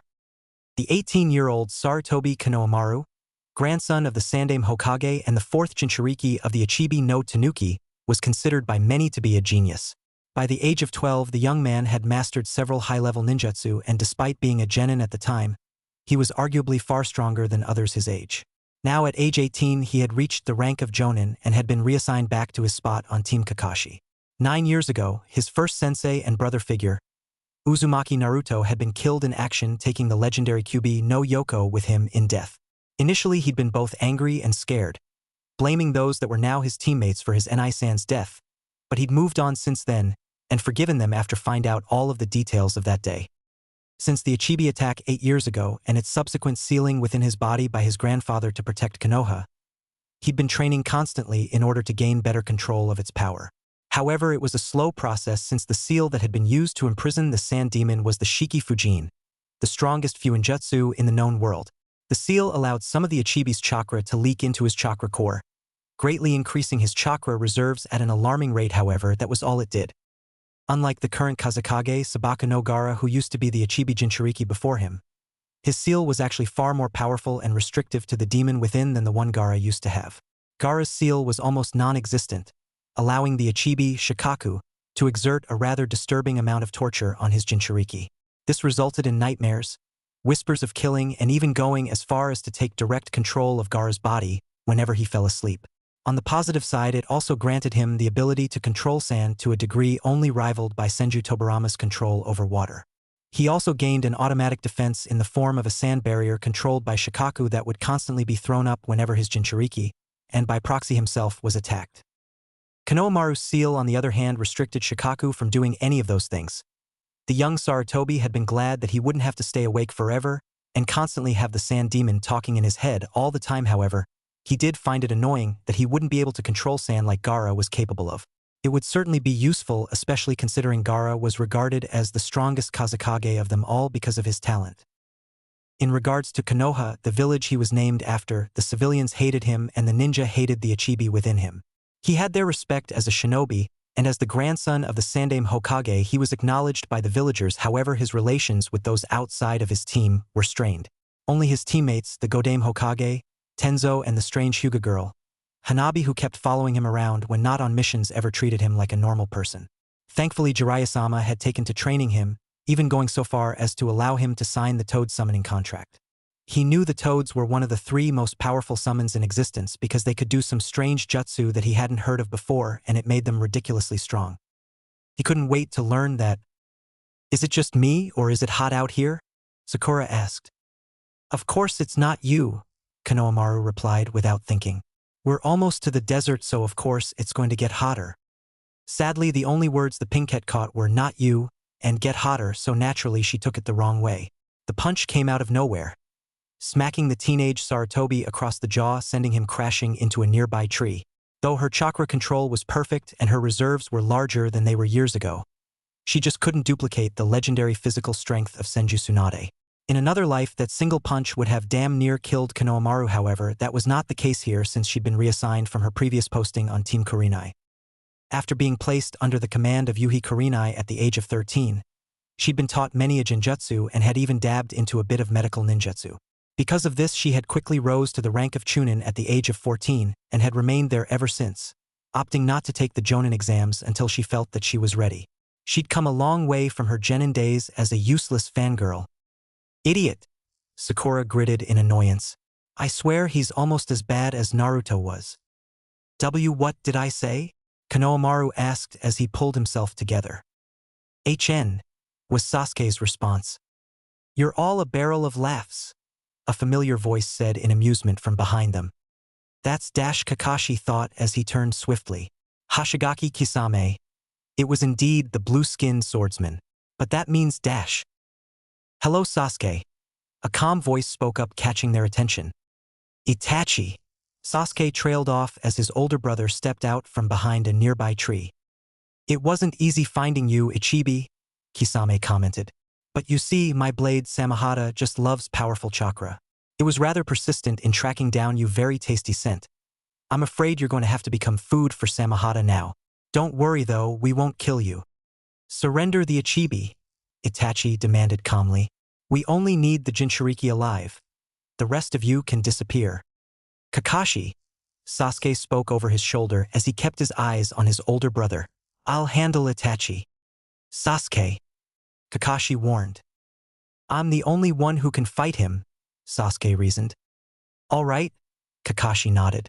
"Sakura, Konohamaru, you two come with me," he ordered, and then jumped up into the trees with the other 2 following close behind. "Kisame, go after them," Itachi ordered. "Do not let the Ichibi escape." "Sure," Kisame said with a grin as he took off after the fleeing Konohanins. "Now Sasuke." Itachi trailed off as he locked eyes with his brother. "Your eyes have matured enough. I will enjoy taking them for myself and awaken the eternal Mangekyo Sharingan."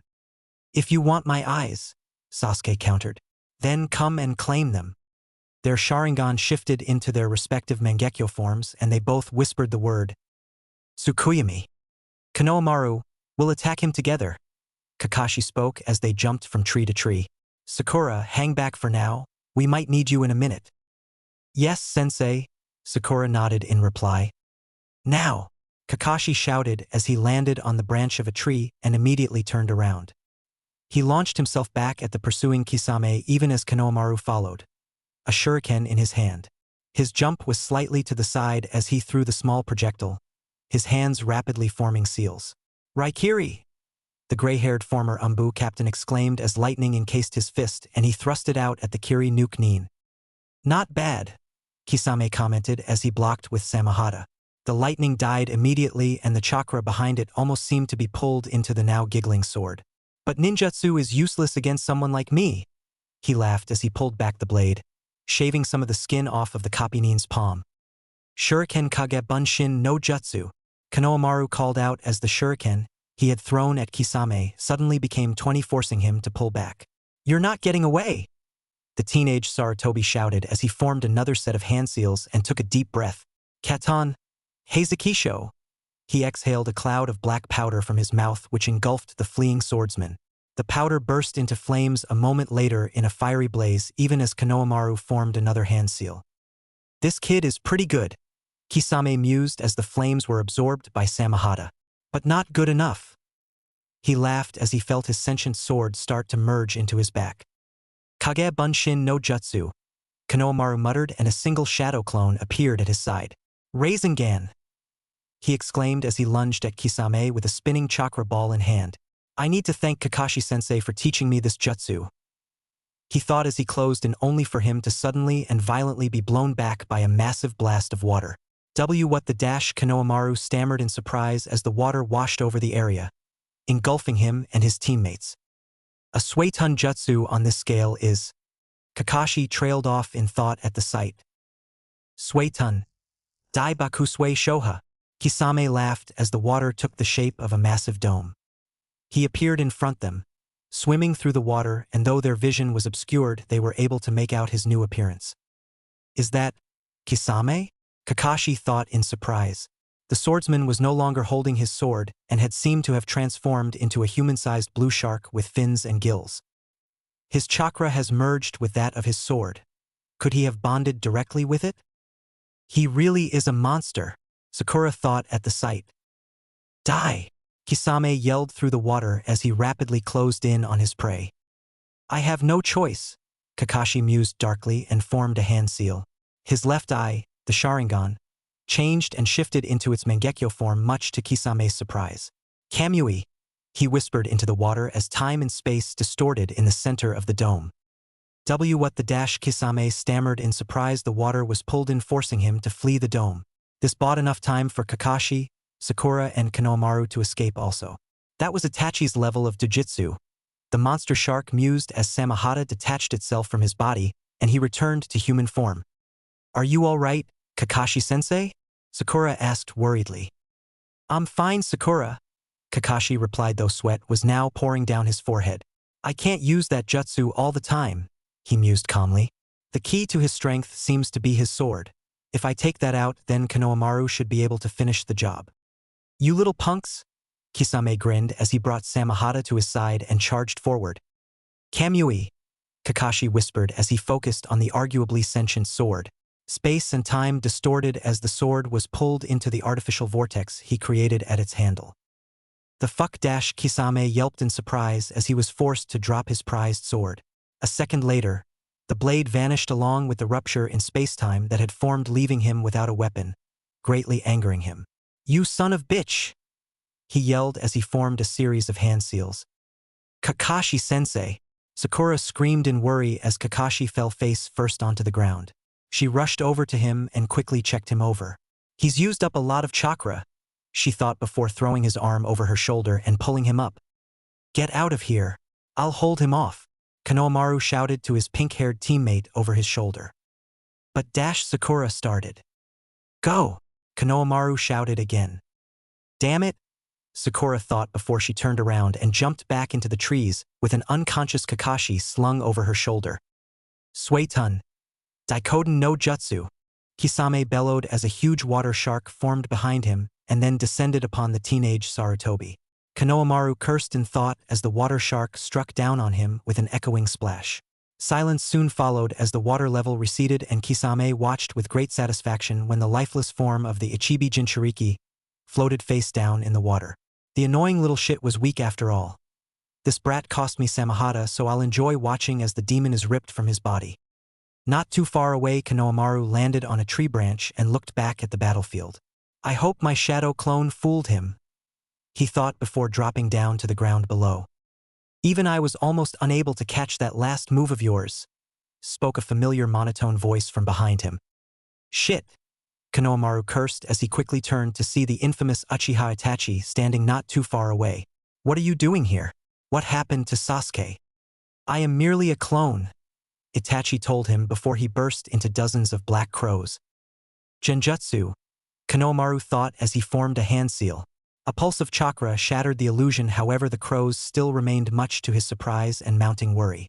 It was common knowledge that Itachi was a master of genjutsu that was said to be unrivaled in that particular field and could cast his illusions with a single glance. I didn't confront you so we could fight, Itachi explained as his upper body reformed from several crows. I came to give you something, he continued as one of his crows suddenly dived right into Konohamaru's mouth. What did you just do to me? Konohamaru rasped out, trying not to puke.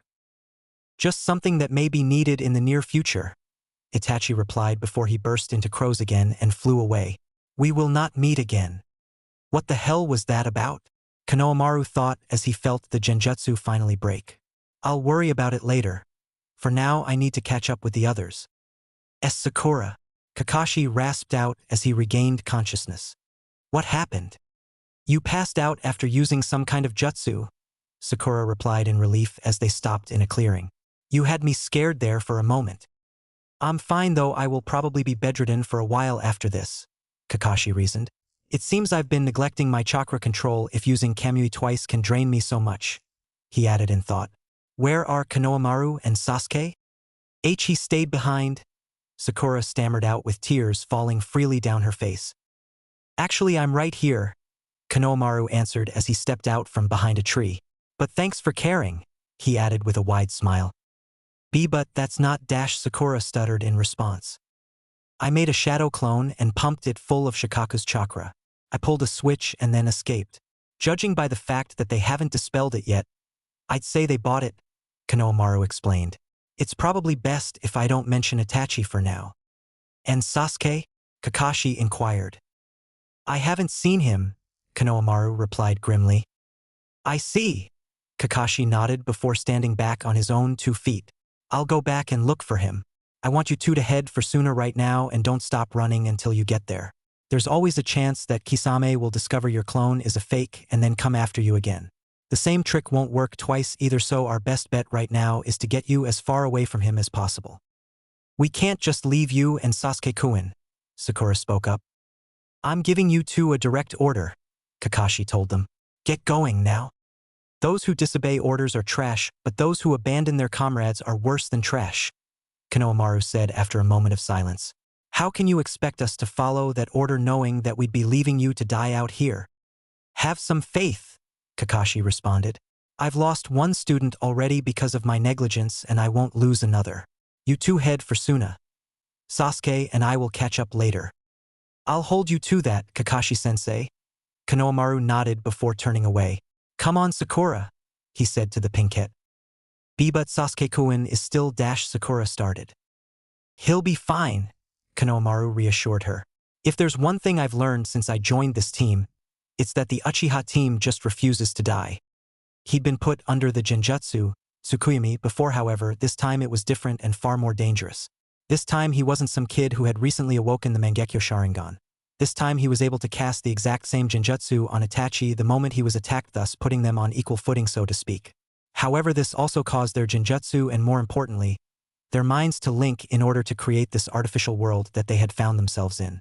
The sky was blood red and the world around them was pitched black, giving the appearance of a horrific world. This wasn't like his first experience with this jutsu because, unlike last time, this world seemed to reflect both their minds instead of merely a world of Itachi's make. The sky was bleeding.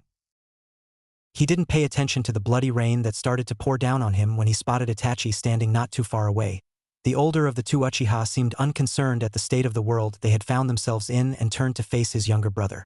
Both of their Mangekyo Sharingan were crying tears of blood now as a symbol of both their pain. Enough, Sasuke said finally as the world around them started to fracture. I've had enough of your illusions. The world around them shattered and they found themselves back in the forest where they began. Let's settle this once and for all. Very well, Itachi responded in monotone as he quickly formed a hand seal. Katan. Gukakyu no Jutsu. A moment later he exhaled a rather large fireball at the younger Uchiha. Katan. Gukakyu no Jutsu. Sasuke countered with the same jutsu. The two fireballs met in a blaze, one trying to overpower the other until it quickly became clear that they had reached a stalemate. Amaterasu. They both whispered as black flames were added to the inferno. You've come a long way, Sasuke. Itachi mused in approval as the two were forced apart or risk getting caught by the unquenchable flames. This should be enough, Sasuke thought upon seeing the firestorm the two Uchiha brothers had created in this personal war of theirs. Katan. Goryuka no Jutsu, he exclaimed as a pair of orange fire dragons exploded from his mouth at the darkening sky. What is he doing? Itachi asked in thought at his brother's actions. He just used up a large amount of chakra to do that, but I don't understand what he wishes to accomplish. This is the end, Sasuke declared as darkened clouds formed above them with lightning lancing down at the ground. Be gone with the sound of a thunderclap, Kirin, he called out as lightning struck down upon Itachi's position in the shape of a dragon-like beast. That's natural lightning, Itachi realized as the attack descended upon him. Susanoo, he whispered just as it hit, causing a massive blast that reduced everything within a half a mile into dust. That's... Sasuke trailed off as the attack died down and the clouds started to clear. Itachi stood unharmed though blood was now dripping from his mouth and he appeared to be sweating from overexertion. However, what caught the younger brother's attention was the massive red ethereal god resembling a Yamabushi that now encased his form, wielding a sword, a shield and a jar in its 3 hands. So you really do have that jutsu after all. This is the 3rd jutsu granted by Mangekyo Sharingan requiring the usage of both eyes, Itachi explained. You should feel honored to see it in its full glory, little brother. Well, if that's how you want to play, then fine. Sasuke glared back as purple chakra exploded from his form and created a large armored humanoid figure with 3 hands similar to the one Itachi had formed, only instead it held a bow, an arrow and an orb. Susanoo, Sasuke proclaimed as he loaded an arrow into the bow. Incredible, Itachi commented. You also became able to use this jutsu. My hatred has made me strong, Sasuke spoke with a glare. Die, Itachi, he shouted as he fired the loaded arrow. Itachi brought his shield up, deflecting the arrow with an echoing bang, and then swiped at Sasuke across from the side in a wide arc. Sasuke jumped back to evade the sword as he quickly loaded another arrow and fired, this time at the head of Itachi's guardian deity. It struck true and tore right through it, breaking its head like glass only for it to reform a moment later. That's not enough, little brother, Itachi spoke, though it was clear that they were both tiring. They both knew that this was a battle of attrition now, with the winner being the one with the greater stamina. It was only a matter of time before one of them would run out of steam and then it would all be over. Itachi quickly renewed his attack and impaled Sasuke's spirit warrior through the chest, cutting right through its armor. The sword and shield that Itachi wielded, though, were the legendary Tatsuka no Tsurugi and Yada no Kagami, known for being the ultimate sealing blade and unbreakable shield of the Uchiha clan. Sasuke was surprised when his Susanoo was pulled into Itachi's sake jar and forced to jump back. When he landed, he quickly reformed his Susanoo as Itachi slowly made his way towards him. Damn it, Sasuke cursed as he felt his newly formed Susanoo dissipate. I'm out of chakra, he realized as he strained to keep himself standing. This is the end, Sasuke, Itachi breathed as his own Susanoo faded away. He lifted his hand towards Sasuke's face and shakily walked towards his younger brother. My light? Give me my light. He trailed off before finally standing in front of his brother. Sorry, Sasuke. Maybe another time. His body finally gave out and he fell to the side, staring face up at the sky, his eyes now devoid of life. Sasuke simply stared in shock before he too succumbed to exhaustion and fell to the ground. A second later, a figure resembling a Venus flytrap emerged from the ground, and a man wearing an orange spiral mask with a single eye hole warped into existence nearby. Did you record everything? Obito asked his partner as he gazed down at the Uchiha brothers. Oh yeah, we got everything all right, White Zetsu replied. It was entertaining, Black Zetsu added. Oh, Itachi, Obito thought as he looked down at the now deceased man. You underestimate me. He could only suppress the feeling of dread that had built up when he saw the lightning strike in the distance, having already realized exactly what it was. Sasuke had developed that jutsu specifically to use again Itachi, and even he had to admit it was quite impressive. The fact that Sasuke had used it meant that he wasn't holding anything back and would most likely require backup as soon as possible. This was Uchiha Itachi they were dealing with after all, and despite his reputation as a mass-murdering psychopath, he was still recognized as one of the greatest shinobi that Konoha ever produced. "Please don't let me be late," Kakashi pleaded in thought as he jumped out of the trees and onto the battlefield. There was no one there. "Damn it," Kakashi thought as he clenched his fists. "I failed again." Land of Wind, Akatsuki Base. Kisame grumbled in annoyance as he entered the small base they had set up in the northern part of the Land of Winds. They'd originally constructed this base to launch a raid against Suna, but due to them losing the Ichibi to Konoha, they had all but abandoned using it until now. As he entered with the unconscious Konohamaru slung over his shoulder, he spotted the 7 holographic figures of the other members of the Akatsuki. "You're late," Pain commented. "I have already been informed that Itachi has perished in battle with his younger brother, so this will take longer than normal." "The Jinchuriki had some pretty strong allies," Kisame explained as he set Konohamaru down on the floor. "I even lost Samahata because of that bastard, Hatake Kakashi." "Let's begin," Pain declared as a massive demonic statue exploded from the ground before them. "From this point on it will take 3 days and nights to complete. Everyone also be mindful of your real bodies. Okay, now Zetsu, use your real body as a lookout and use your longest range." "This'll be our 7th one, HN?" Deidara mused as they all formed a hand seal. "Fuinjutsu, Genryu Kyufujin," Pain exclaimed as 9 spiritual dragons appeared from the statue's mouth and consumed Konohamaru's body. The teenage Sarutobi was lifted into the air, his eyes and mouth open in a silent scream as red chakra was ripped out of his body and pulled into the statue in a steady stream. "Without Itachi, this will take longer than normal," Kakuzu commented. "Something is wrong." Konan spoke up just before Konohamaru disappeared in a poof of smoke. "A shadow clone?" she asked in surprise. "Heh, it looks like the Ichibi Jinchuriki pulled the wool over your eyes," Deidara said, almost amused. "That accursed brat." Kisame seethed in anger at the thought. Darkness. He couldn't see. But the pain, it meant he was alive. What had happened? "The last thing I remember is Itachi," Sasuke thought as he brought his hand up to his face. "My eyes." He trailed off as he felt bandages wrapped around his head, covering his eyes. "Where am I?" "So you're awake, huh?" a dark voice asked from the shadows. "You were able to defeat Itachi, though that is hardly surprising considering he wanted to die at your hand." "Who are you?" Sasuke questioned. "What are you talking about?" "I am Uchiha Madara," the voice declared. "Also, I took the liberty of transplanting Itachi's eyes into you. A good thing too, because you were already blind when I brought you here." "Madara?" Sasuke asked, confused. "He's dead. You can't be him." "Believe what you want." Madara shrugged as he stepped out of the shadows. "But you shouldn't dismiss something out of hand without knowing all the facts. Just like Itachi." "What do you know of Itachi?"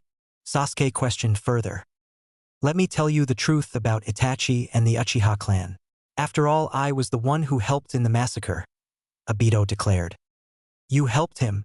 Sasuke snarled in anger at the fact. "I'll kill you." "It's not me you should kill," Obito reasoned. "I helped him because the Uchiha betrayed me long ago, but for Itachi, he was under orders to wipe out the Uchiha clan." "Orders? Orders from whom?" Sasuke demanded. "Konoha, of course. Land of Fire, Konoha/Hokage Tower." Jiraiya sat in his chair with a grim expression as Kakashi explained the details of their latest run-in with the Akatsuki, and couldn't help but wince when he'd heard that the last loyal Uchiha of Konoha had been declared as MIA, missing in action and presumed dead. It was clear that the Uchiha brothers had fought each other and had most likely struck each other down. Sasuke's Kirin having most likely destroyed their bodies, making recovery impossible since even Kakashi's summon dogs couldn't smell their scents leaving the area. In other words, it was a total clusterfuck. "I see," Jiraiya said finally. "I'm sorry for your loss." His words were directed at the pinkette of the team that was barely stopping herself from crying and falling apart. She'd just lost the man she loved after knowing him for the better part of 13 years, 9 of which she had been placed on his team, so it was no surprise that she was emotional right now. Kakashi spoke up. I'll take care of the arrangements to have his name engraved on the memorial stone alongside Naruto's. Kakashi Sakura, you two are dismissed, Jiraiya told them, and they nodded before leaving. Hokage-sama, Konohamaru asked. Unlike the others, he had never really gotten along with Sasuke, and wasn't as affected by the Uchiha's death as they were, but even he didn't think that the man deserved to die. Did you want something? In light of this latest development, I'm going to have you undergo personal training with the Toads, Jiraiya told him. I've seen the stuff that Sasuke could throw around, and if someone, even Itachi, could take him down, then it's clear that their leader must be a monster of a man even by my standards, so you'll need to be ready. Training? Konohamaru inquired, confused. I've been training for 6 years, Hokage-sama. I don't think any sort of last-minute training is going to help me deal with these kinds of assholes. It will, Jiraiya replied knowingly. Pack your things because you leave in an hour. Land of Wind, Akatsuki Base. It couldn't be true. It just couldn't. Not after everything that had happened. Itachi couldn't have willingly betrayed the Uchiha clan, his own family, to Konoha. But as he remembered Itachi's tears from that night so long ago, he knew it was true and screamed in anguish for his brother's death and his family's suffering. The Kyuubi had attacked Konoha, and the Uchiha clan had been ostracized for possibly controlling the rampaging demon. They had planned to rebel against the Hokage and the village elders who had kept close tabs on them ever since, even going as far as to make Itachi a double agent. When a civil war was about to erupt, possibly leading to a fourth great shinobi war, the Sandaime Hokage and the elders had ordered Itachi to wipe out the entire clan. Itachi had bargained for his younger brother's life and had become known as an infamous criminal who would eventually be struck down by Sasuke in order to restore the honor of the Uchiha clan. All the while, the Sandaime Hokage and the elders let Itachi take the blame for their actions in protecting the innocent village. It was disgusting. What will you do now? Obito asked as he gazed down at younger Uchiha. I will destroy Konoha for what they have done to my clan and my brother, Sasuke declared. You can't do that in your present condition, Obito countered. It will take you time to get adjusting to your new eyes, and I know just how you can master them. How? Sasuke asked him. Kisame. Obito spoke up, and the blue-skinned swordsman stepped out of the shadows. Try not to lose this again, he said as he handed Samahata over to the Kiri Nuke Nin. Of course, Mizukage-sama, Kisame grinned back as he hefted the blade. Now Sasuke, I want you and Kisame to go to the Land of Lightning. You should be able to locate and capture the Hachibi Jinchuriki. By the time you're done, you should have full control of your new eyes, Obito explained. So be it, Sasuke agreed. Land of Rain, AIM/Akatsuki headquarters. Pain's Deva Path stood in the center of the darkened room, gazing upon the ghetto mazo that housed 6 of the Biju. Madara had said that Kisame and his new apprentice, Uchiha Sasuke, would capture the Hachibi from Kumo, leaving only one other target for him to collect. The Hachibi belonged to Konoha, so the older Uchiha had thought that Pain would like a shot at taking down Konoha while he was hunting the Hachibi. But he knew that Konoha wasn't a village to be underestimated. After all, they had stood as the strongest of the shinobi villages since the founding era. It also had a habit of producing monster-like shinobi such as Jiraiya-sensei and Namikaze Minato, the latter of which was someone whom even Pain admitted was quite skilled. The fact that the Hachibi Jinchuriki had duped Kisame into capturing a shadow clone instead of the real one was testament to that fact. Pain, Konan spoke up as she entered the room. Are they assembled? Pain inquired. Deidara and Sasori just arrived. They're the last other than Kisame, Sasuke, and Madara. They're ready to leave when you give the okay, Konan replied. An assault against Konoha will not be easy, Pain mused. Only the full might of the Akatsuki and God will be enough to bring down a village run by Jiraiya-sensei. Nagato, Konan trailed off. Peace is almost here, Pain declared. It is time. I will wait with the others, Konan nodded and turned to leave. Wait, Pain spoke up suddenly. Nagato, Konan asked as she looked back at him. Someone has disturbed my rain's fall, Pain said with narrowed eyes. And judging by their chakra, it's someone dangerous. Thanks for the lift, Takamaru, Naruto said as he and Karen dropped down into the empty alleyway. It was raining heavily, but what else could you expect from a village hidden in the rain? Never ask me to fly in this country again, Takamaru shot back. And make sure to get more snacks, he added before disappearing in a poof of smoke. Grouchy much, Naruto muttered. We should hurry, Karen spoke up. We've probably already been detected. She jumped high into the air with Naruto's arms wrapped around her, overlooking the village hidden in the rain. Tendo, Shinra Tensei, she exclaimed as a sphere of compressed gravity formed around her before expanding outwards in a massive wave that flattened everything it touched. A borderline great shinobi village reduced to crater in a single attack. There were simply no words to describe it. Karen, Naruto spoke finally. Are you all right? I seem to have overused my Deva path, Karen commented as they landed next to Blonde in the middle of the crater. Chikashoto, Kuchios no Jutsu, the red-headed woman whispered as she slapped her hand down on the ground. Nagato, Konan screamed as she looked around at the devastation around her. One moment she'd been talking to Pain's Deva path, Yahiko's corpse, and the next the entire village had been wiped out. She didn't know what happened after that, but had quickly gotten her bearings in that now ruined Amigakure no Sato. Even Pain's tower had been leveled, but she knew he couldn't be dead. Not after everything they had been through. I'm here, Konan. Nagato, the real Pain, spoke up as he landed at her side. He was riding on the back of his summoned bird since his legs were severely burned earlier in his life, resorting him to rely on a mechanical chair to get him around and his 6 paths to fight his battles for him since his body was crippled after he had first used the power of the Geto-Mazo. Chikashoto, Kuchios no Jutsu, he whispered as he formed a hand seal. All 6 paths of Pain appeared at his side in clouds of smoke as he turned his attention towards the direction of the intruders. Who could have done this? Konan asked as she stared out at the sight before them. Whoever they are, they will pay, Nagato declared as his 6 paths launched themselves towards the interlopers. That was a full-powered gravity blast like those used by my Deva path. I'm going too, Konan spoke up before her body burst into dozens of paper butterflies and flew off. What the fuck was that, Deidara shouted in surprise as he and the other members of the Akatsuki stood at the edge of the newly formed crater. That was not art. I don't know what kind of jutsu that was, Kakuzu mused, but I think the ones who did it are down there, he said as he gestured towards the center of the crater. There is Leader Sama, Sasori informed them upon seeing 7 figures jump down into the crater, including both Deva and Konan. This should be fun, Haiden grinned. Jashin-sama will be praised. They're coming, Hinata reported with her Byakugan active. She, along with Haku, Tsunade and Anoka, had been summoned by Karen with her animal path upon destroying AIM, so that they weren't caught in the initial attack on the reigning village. This is their house, Naruto quipped. I guess they're pissed that we brought the party to their doorstep, huh?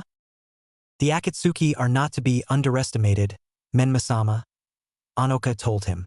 They have already succeeded in capturing 6 of the Biju, something no one has done since the founding era. Haku, Karen spoke up with narrowed eyes. You're up. Hayatan. Yukihana no Jutsu, Haku exclaimed as an ice flower formed from the gathered rainwater in front of them and sprouted upwards to intercept the attacking Akatsuki members.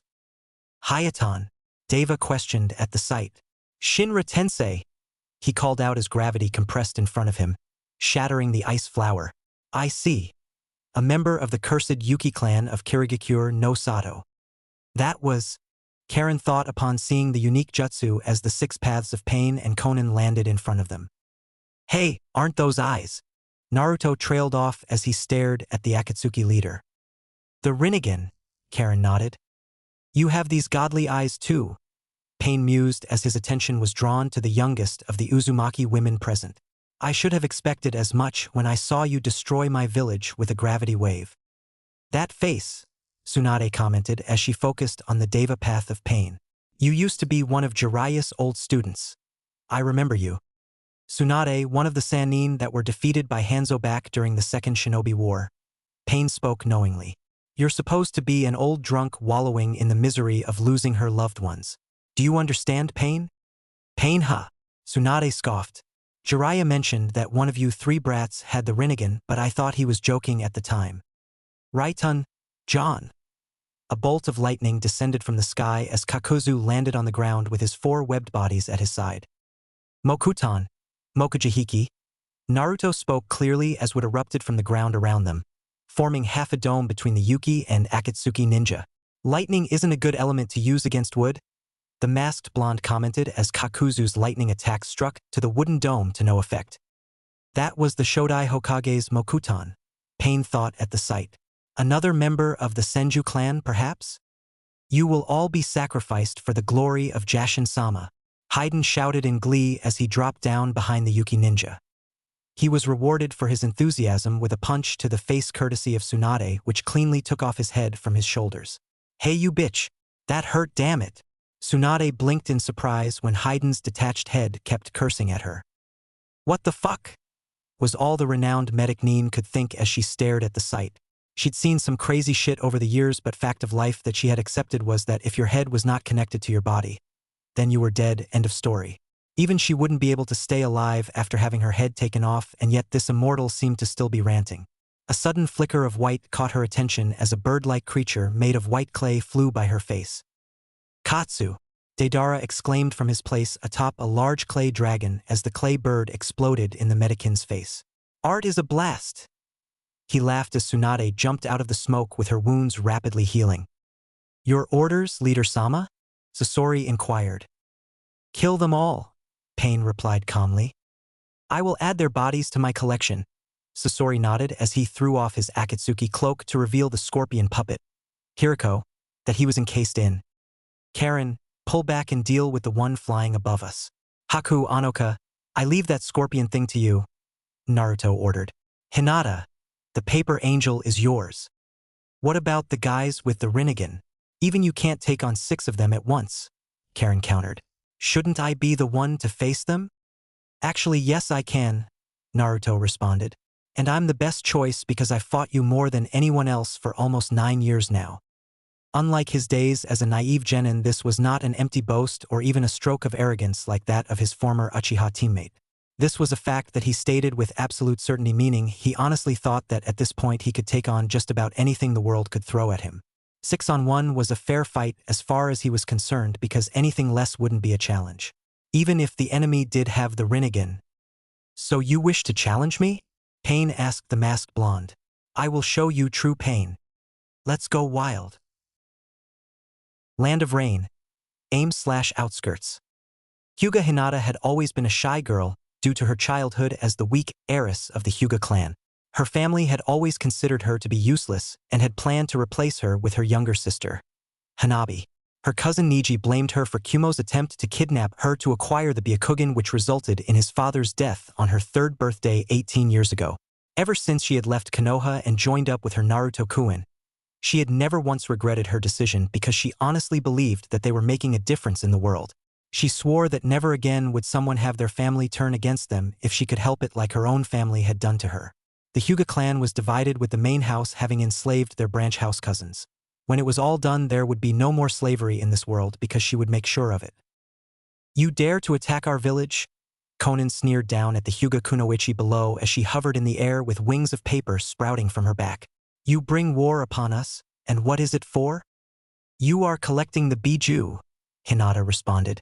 That is an act of war in itself that could bring about the destruction of this world. We are here to stop you and free the Biju from their enslavement. You're a fool, Konan said as she burst into paper. Shikigami no Mai. She's turned herself into paper. Hinata mused as her white eyes narrowed. What a very strange jutsu. Be gone from here. Konan spoke clearly as the papers surrounded the Hyuga kunoichi and started to burn. They're explosive tags. Hinata's eyes widened in surprise as the papers exploded. That was far too easy, Konan thought as the flames died down. Juho Sashiken, Hinata exclaimed as she appeared behind the paper angel-like woman with a pair of chakra lion heads encasing her fists. She tore right through Konan's body and fell back down onto the watery surface below. It wasn't enough. She must have substituted with a water clone, Konan realized. It seems we've reached a stalemate, Hinata commented. Not quite, Konan countered and held up her hand. Suddenly the ground was torn open, creating a massive trench that stretched across battlefield, and Hinata fell down into it in surprise.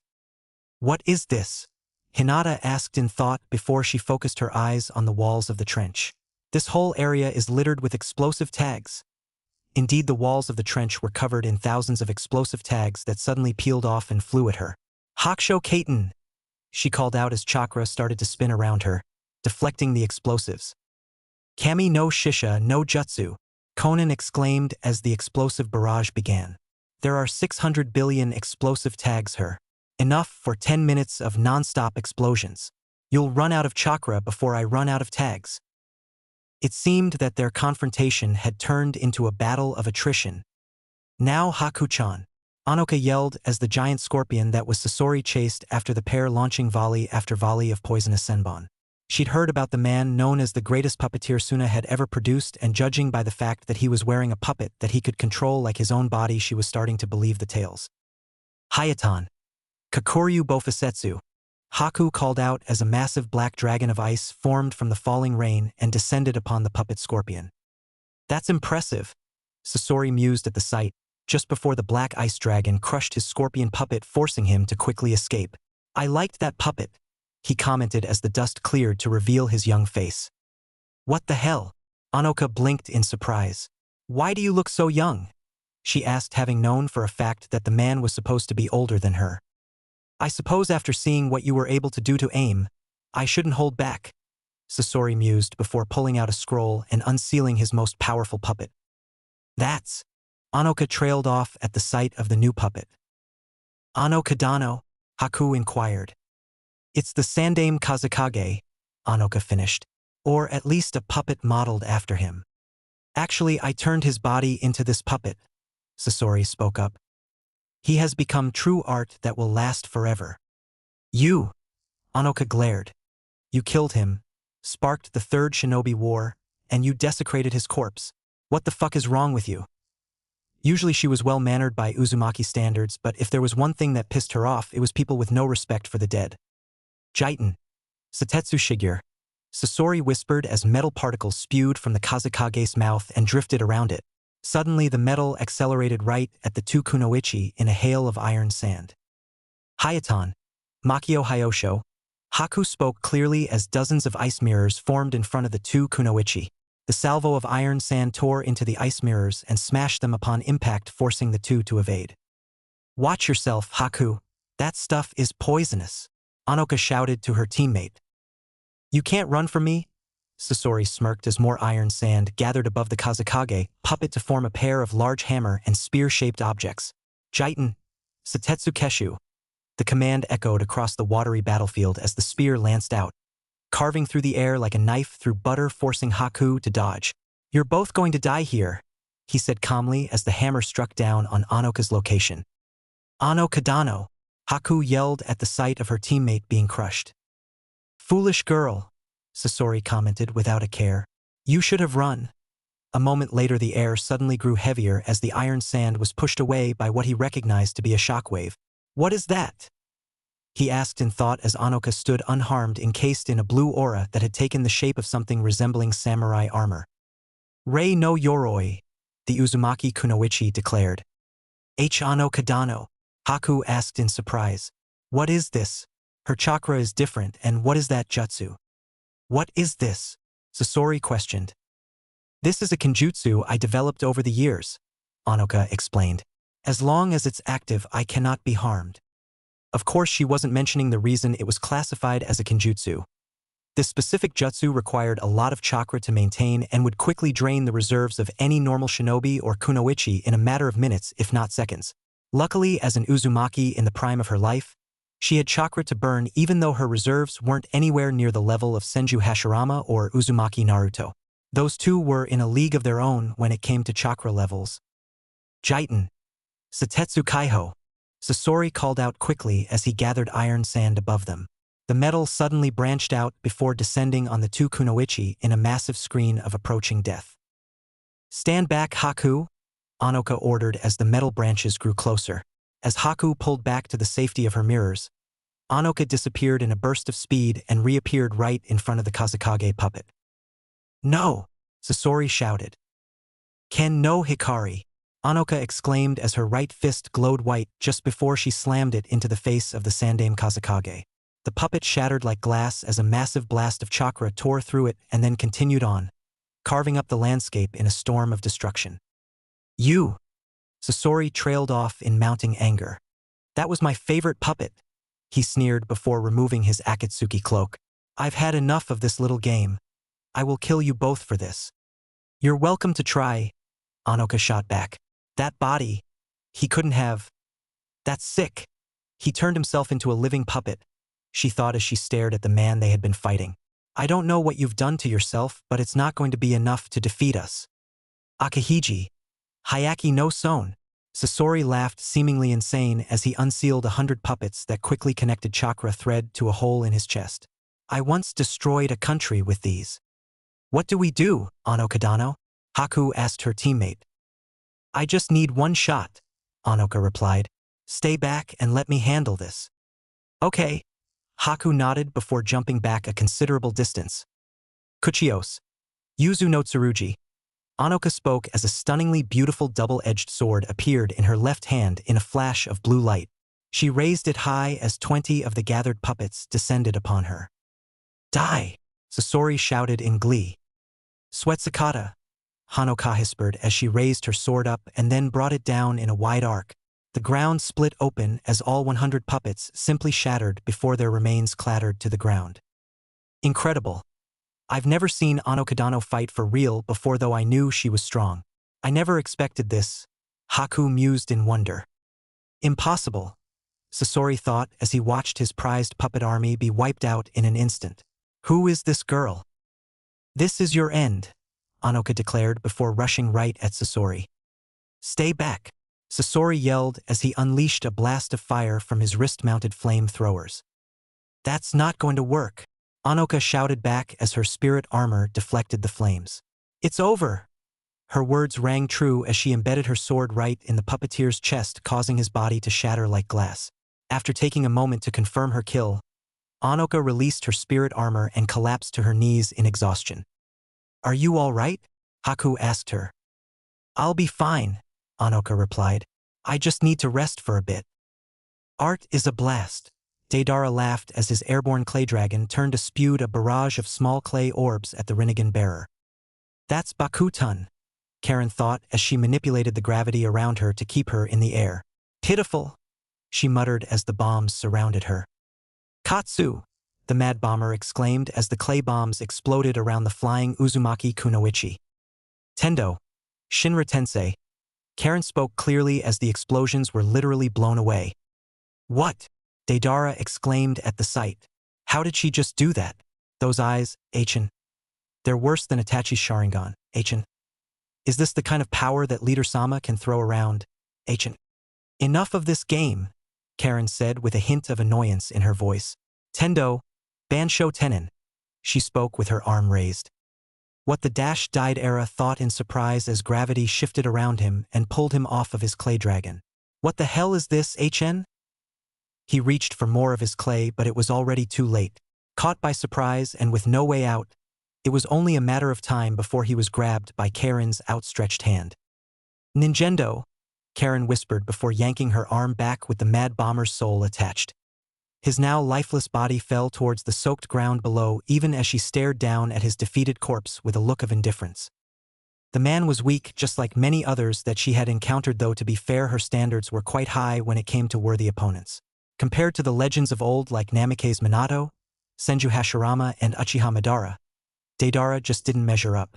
In fact, she'd go as far as to say that the only man she considered worth her time these days was her co-leader and confidant, Uzumaki Naruto. That man was something else entirely. The rain still fell even and the explosions finally fell silent as she finally ran out of explosive tags. Konan dropped to one knee, out of breath from using up all of her chakra on maintaining the near-constant barrage of destructive blasts for 10 full minutes. She sighed in relief when there was no sign of her opponent, even as the remaining flames were extinguished by the falling rain. My Kami no Shisha no Jutsu is finished? I didn't think I would need so much chakra, but it's finally over, Konan thought as she tried to catch her breath. She must be dead, Hinata asked from behind her with a hand pressed against the older woman's back in a Juken strike. How? You should be dead, Konan asked. I went over this plan, did countless simulations. It should have worked. Nobody could have survived. You almost killed me?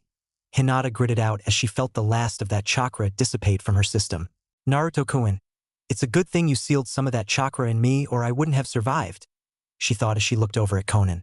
You know, if things had been different, we could have worked together to bring about a peaceful world. Peace. So, you really are the same as me, Konan whispered as the last of her life left her. I hate this, Hinata thought as held the older woman's broken body. I hate this world where killing and death is everywhere. I'm sorry. I'm so sorry. Later she couldn't tell if it was the rain or if she was crying. You really are his granddaughter, Kakuzu commented as the legendary medic pummeled her water mask into dust. But your jutsu are nowhere near his level despite being his descendant, nor do you have his bloodline. How do you know my grandfather? Tsunade questioned. He defeated me long ago, Kakuzu admitted. He was the first Konoha shinobi I ever fought. That's impossible, Tsunade countered. You'd have to be 100 years old. I have found ways to prolong my life, Kakuzu chuckled. Some would call me immortal, though we both know there is no such thing. If you really fought my grandfather, then I'll just have to finish what he started and kill you here. I don't care if you're immortal or not. Tsunade before running right at them. Katan, Zukaku, Kakuzu exclaimed as his fire and wind masks landed beside him and opened their mouths. Futon, Atsugai. Wind and fire exploded from the masks and mixed together to create a rampaging wave of death across the soaked battlefield. Infuin, Kai, Tsunade whispered as the seal on her forehead released. Sozo Saze, she added a moment later as she ran right through the wave of flames. It burned, however she paid it no mind as she rapidly healed the burns she received before finally making it through the maelstrom and out the other side. She used her medical ninjutsu to heal any damage I just did. Kakuzu though in mounting worry as Tsunade jumped above him. Damn. He cursed as he and his masked bodies tried to scatter, but it was already too late. Tsutenkyaku,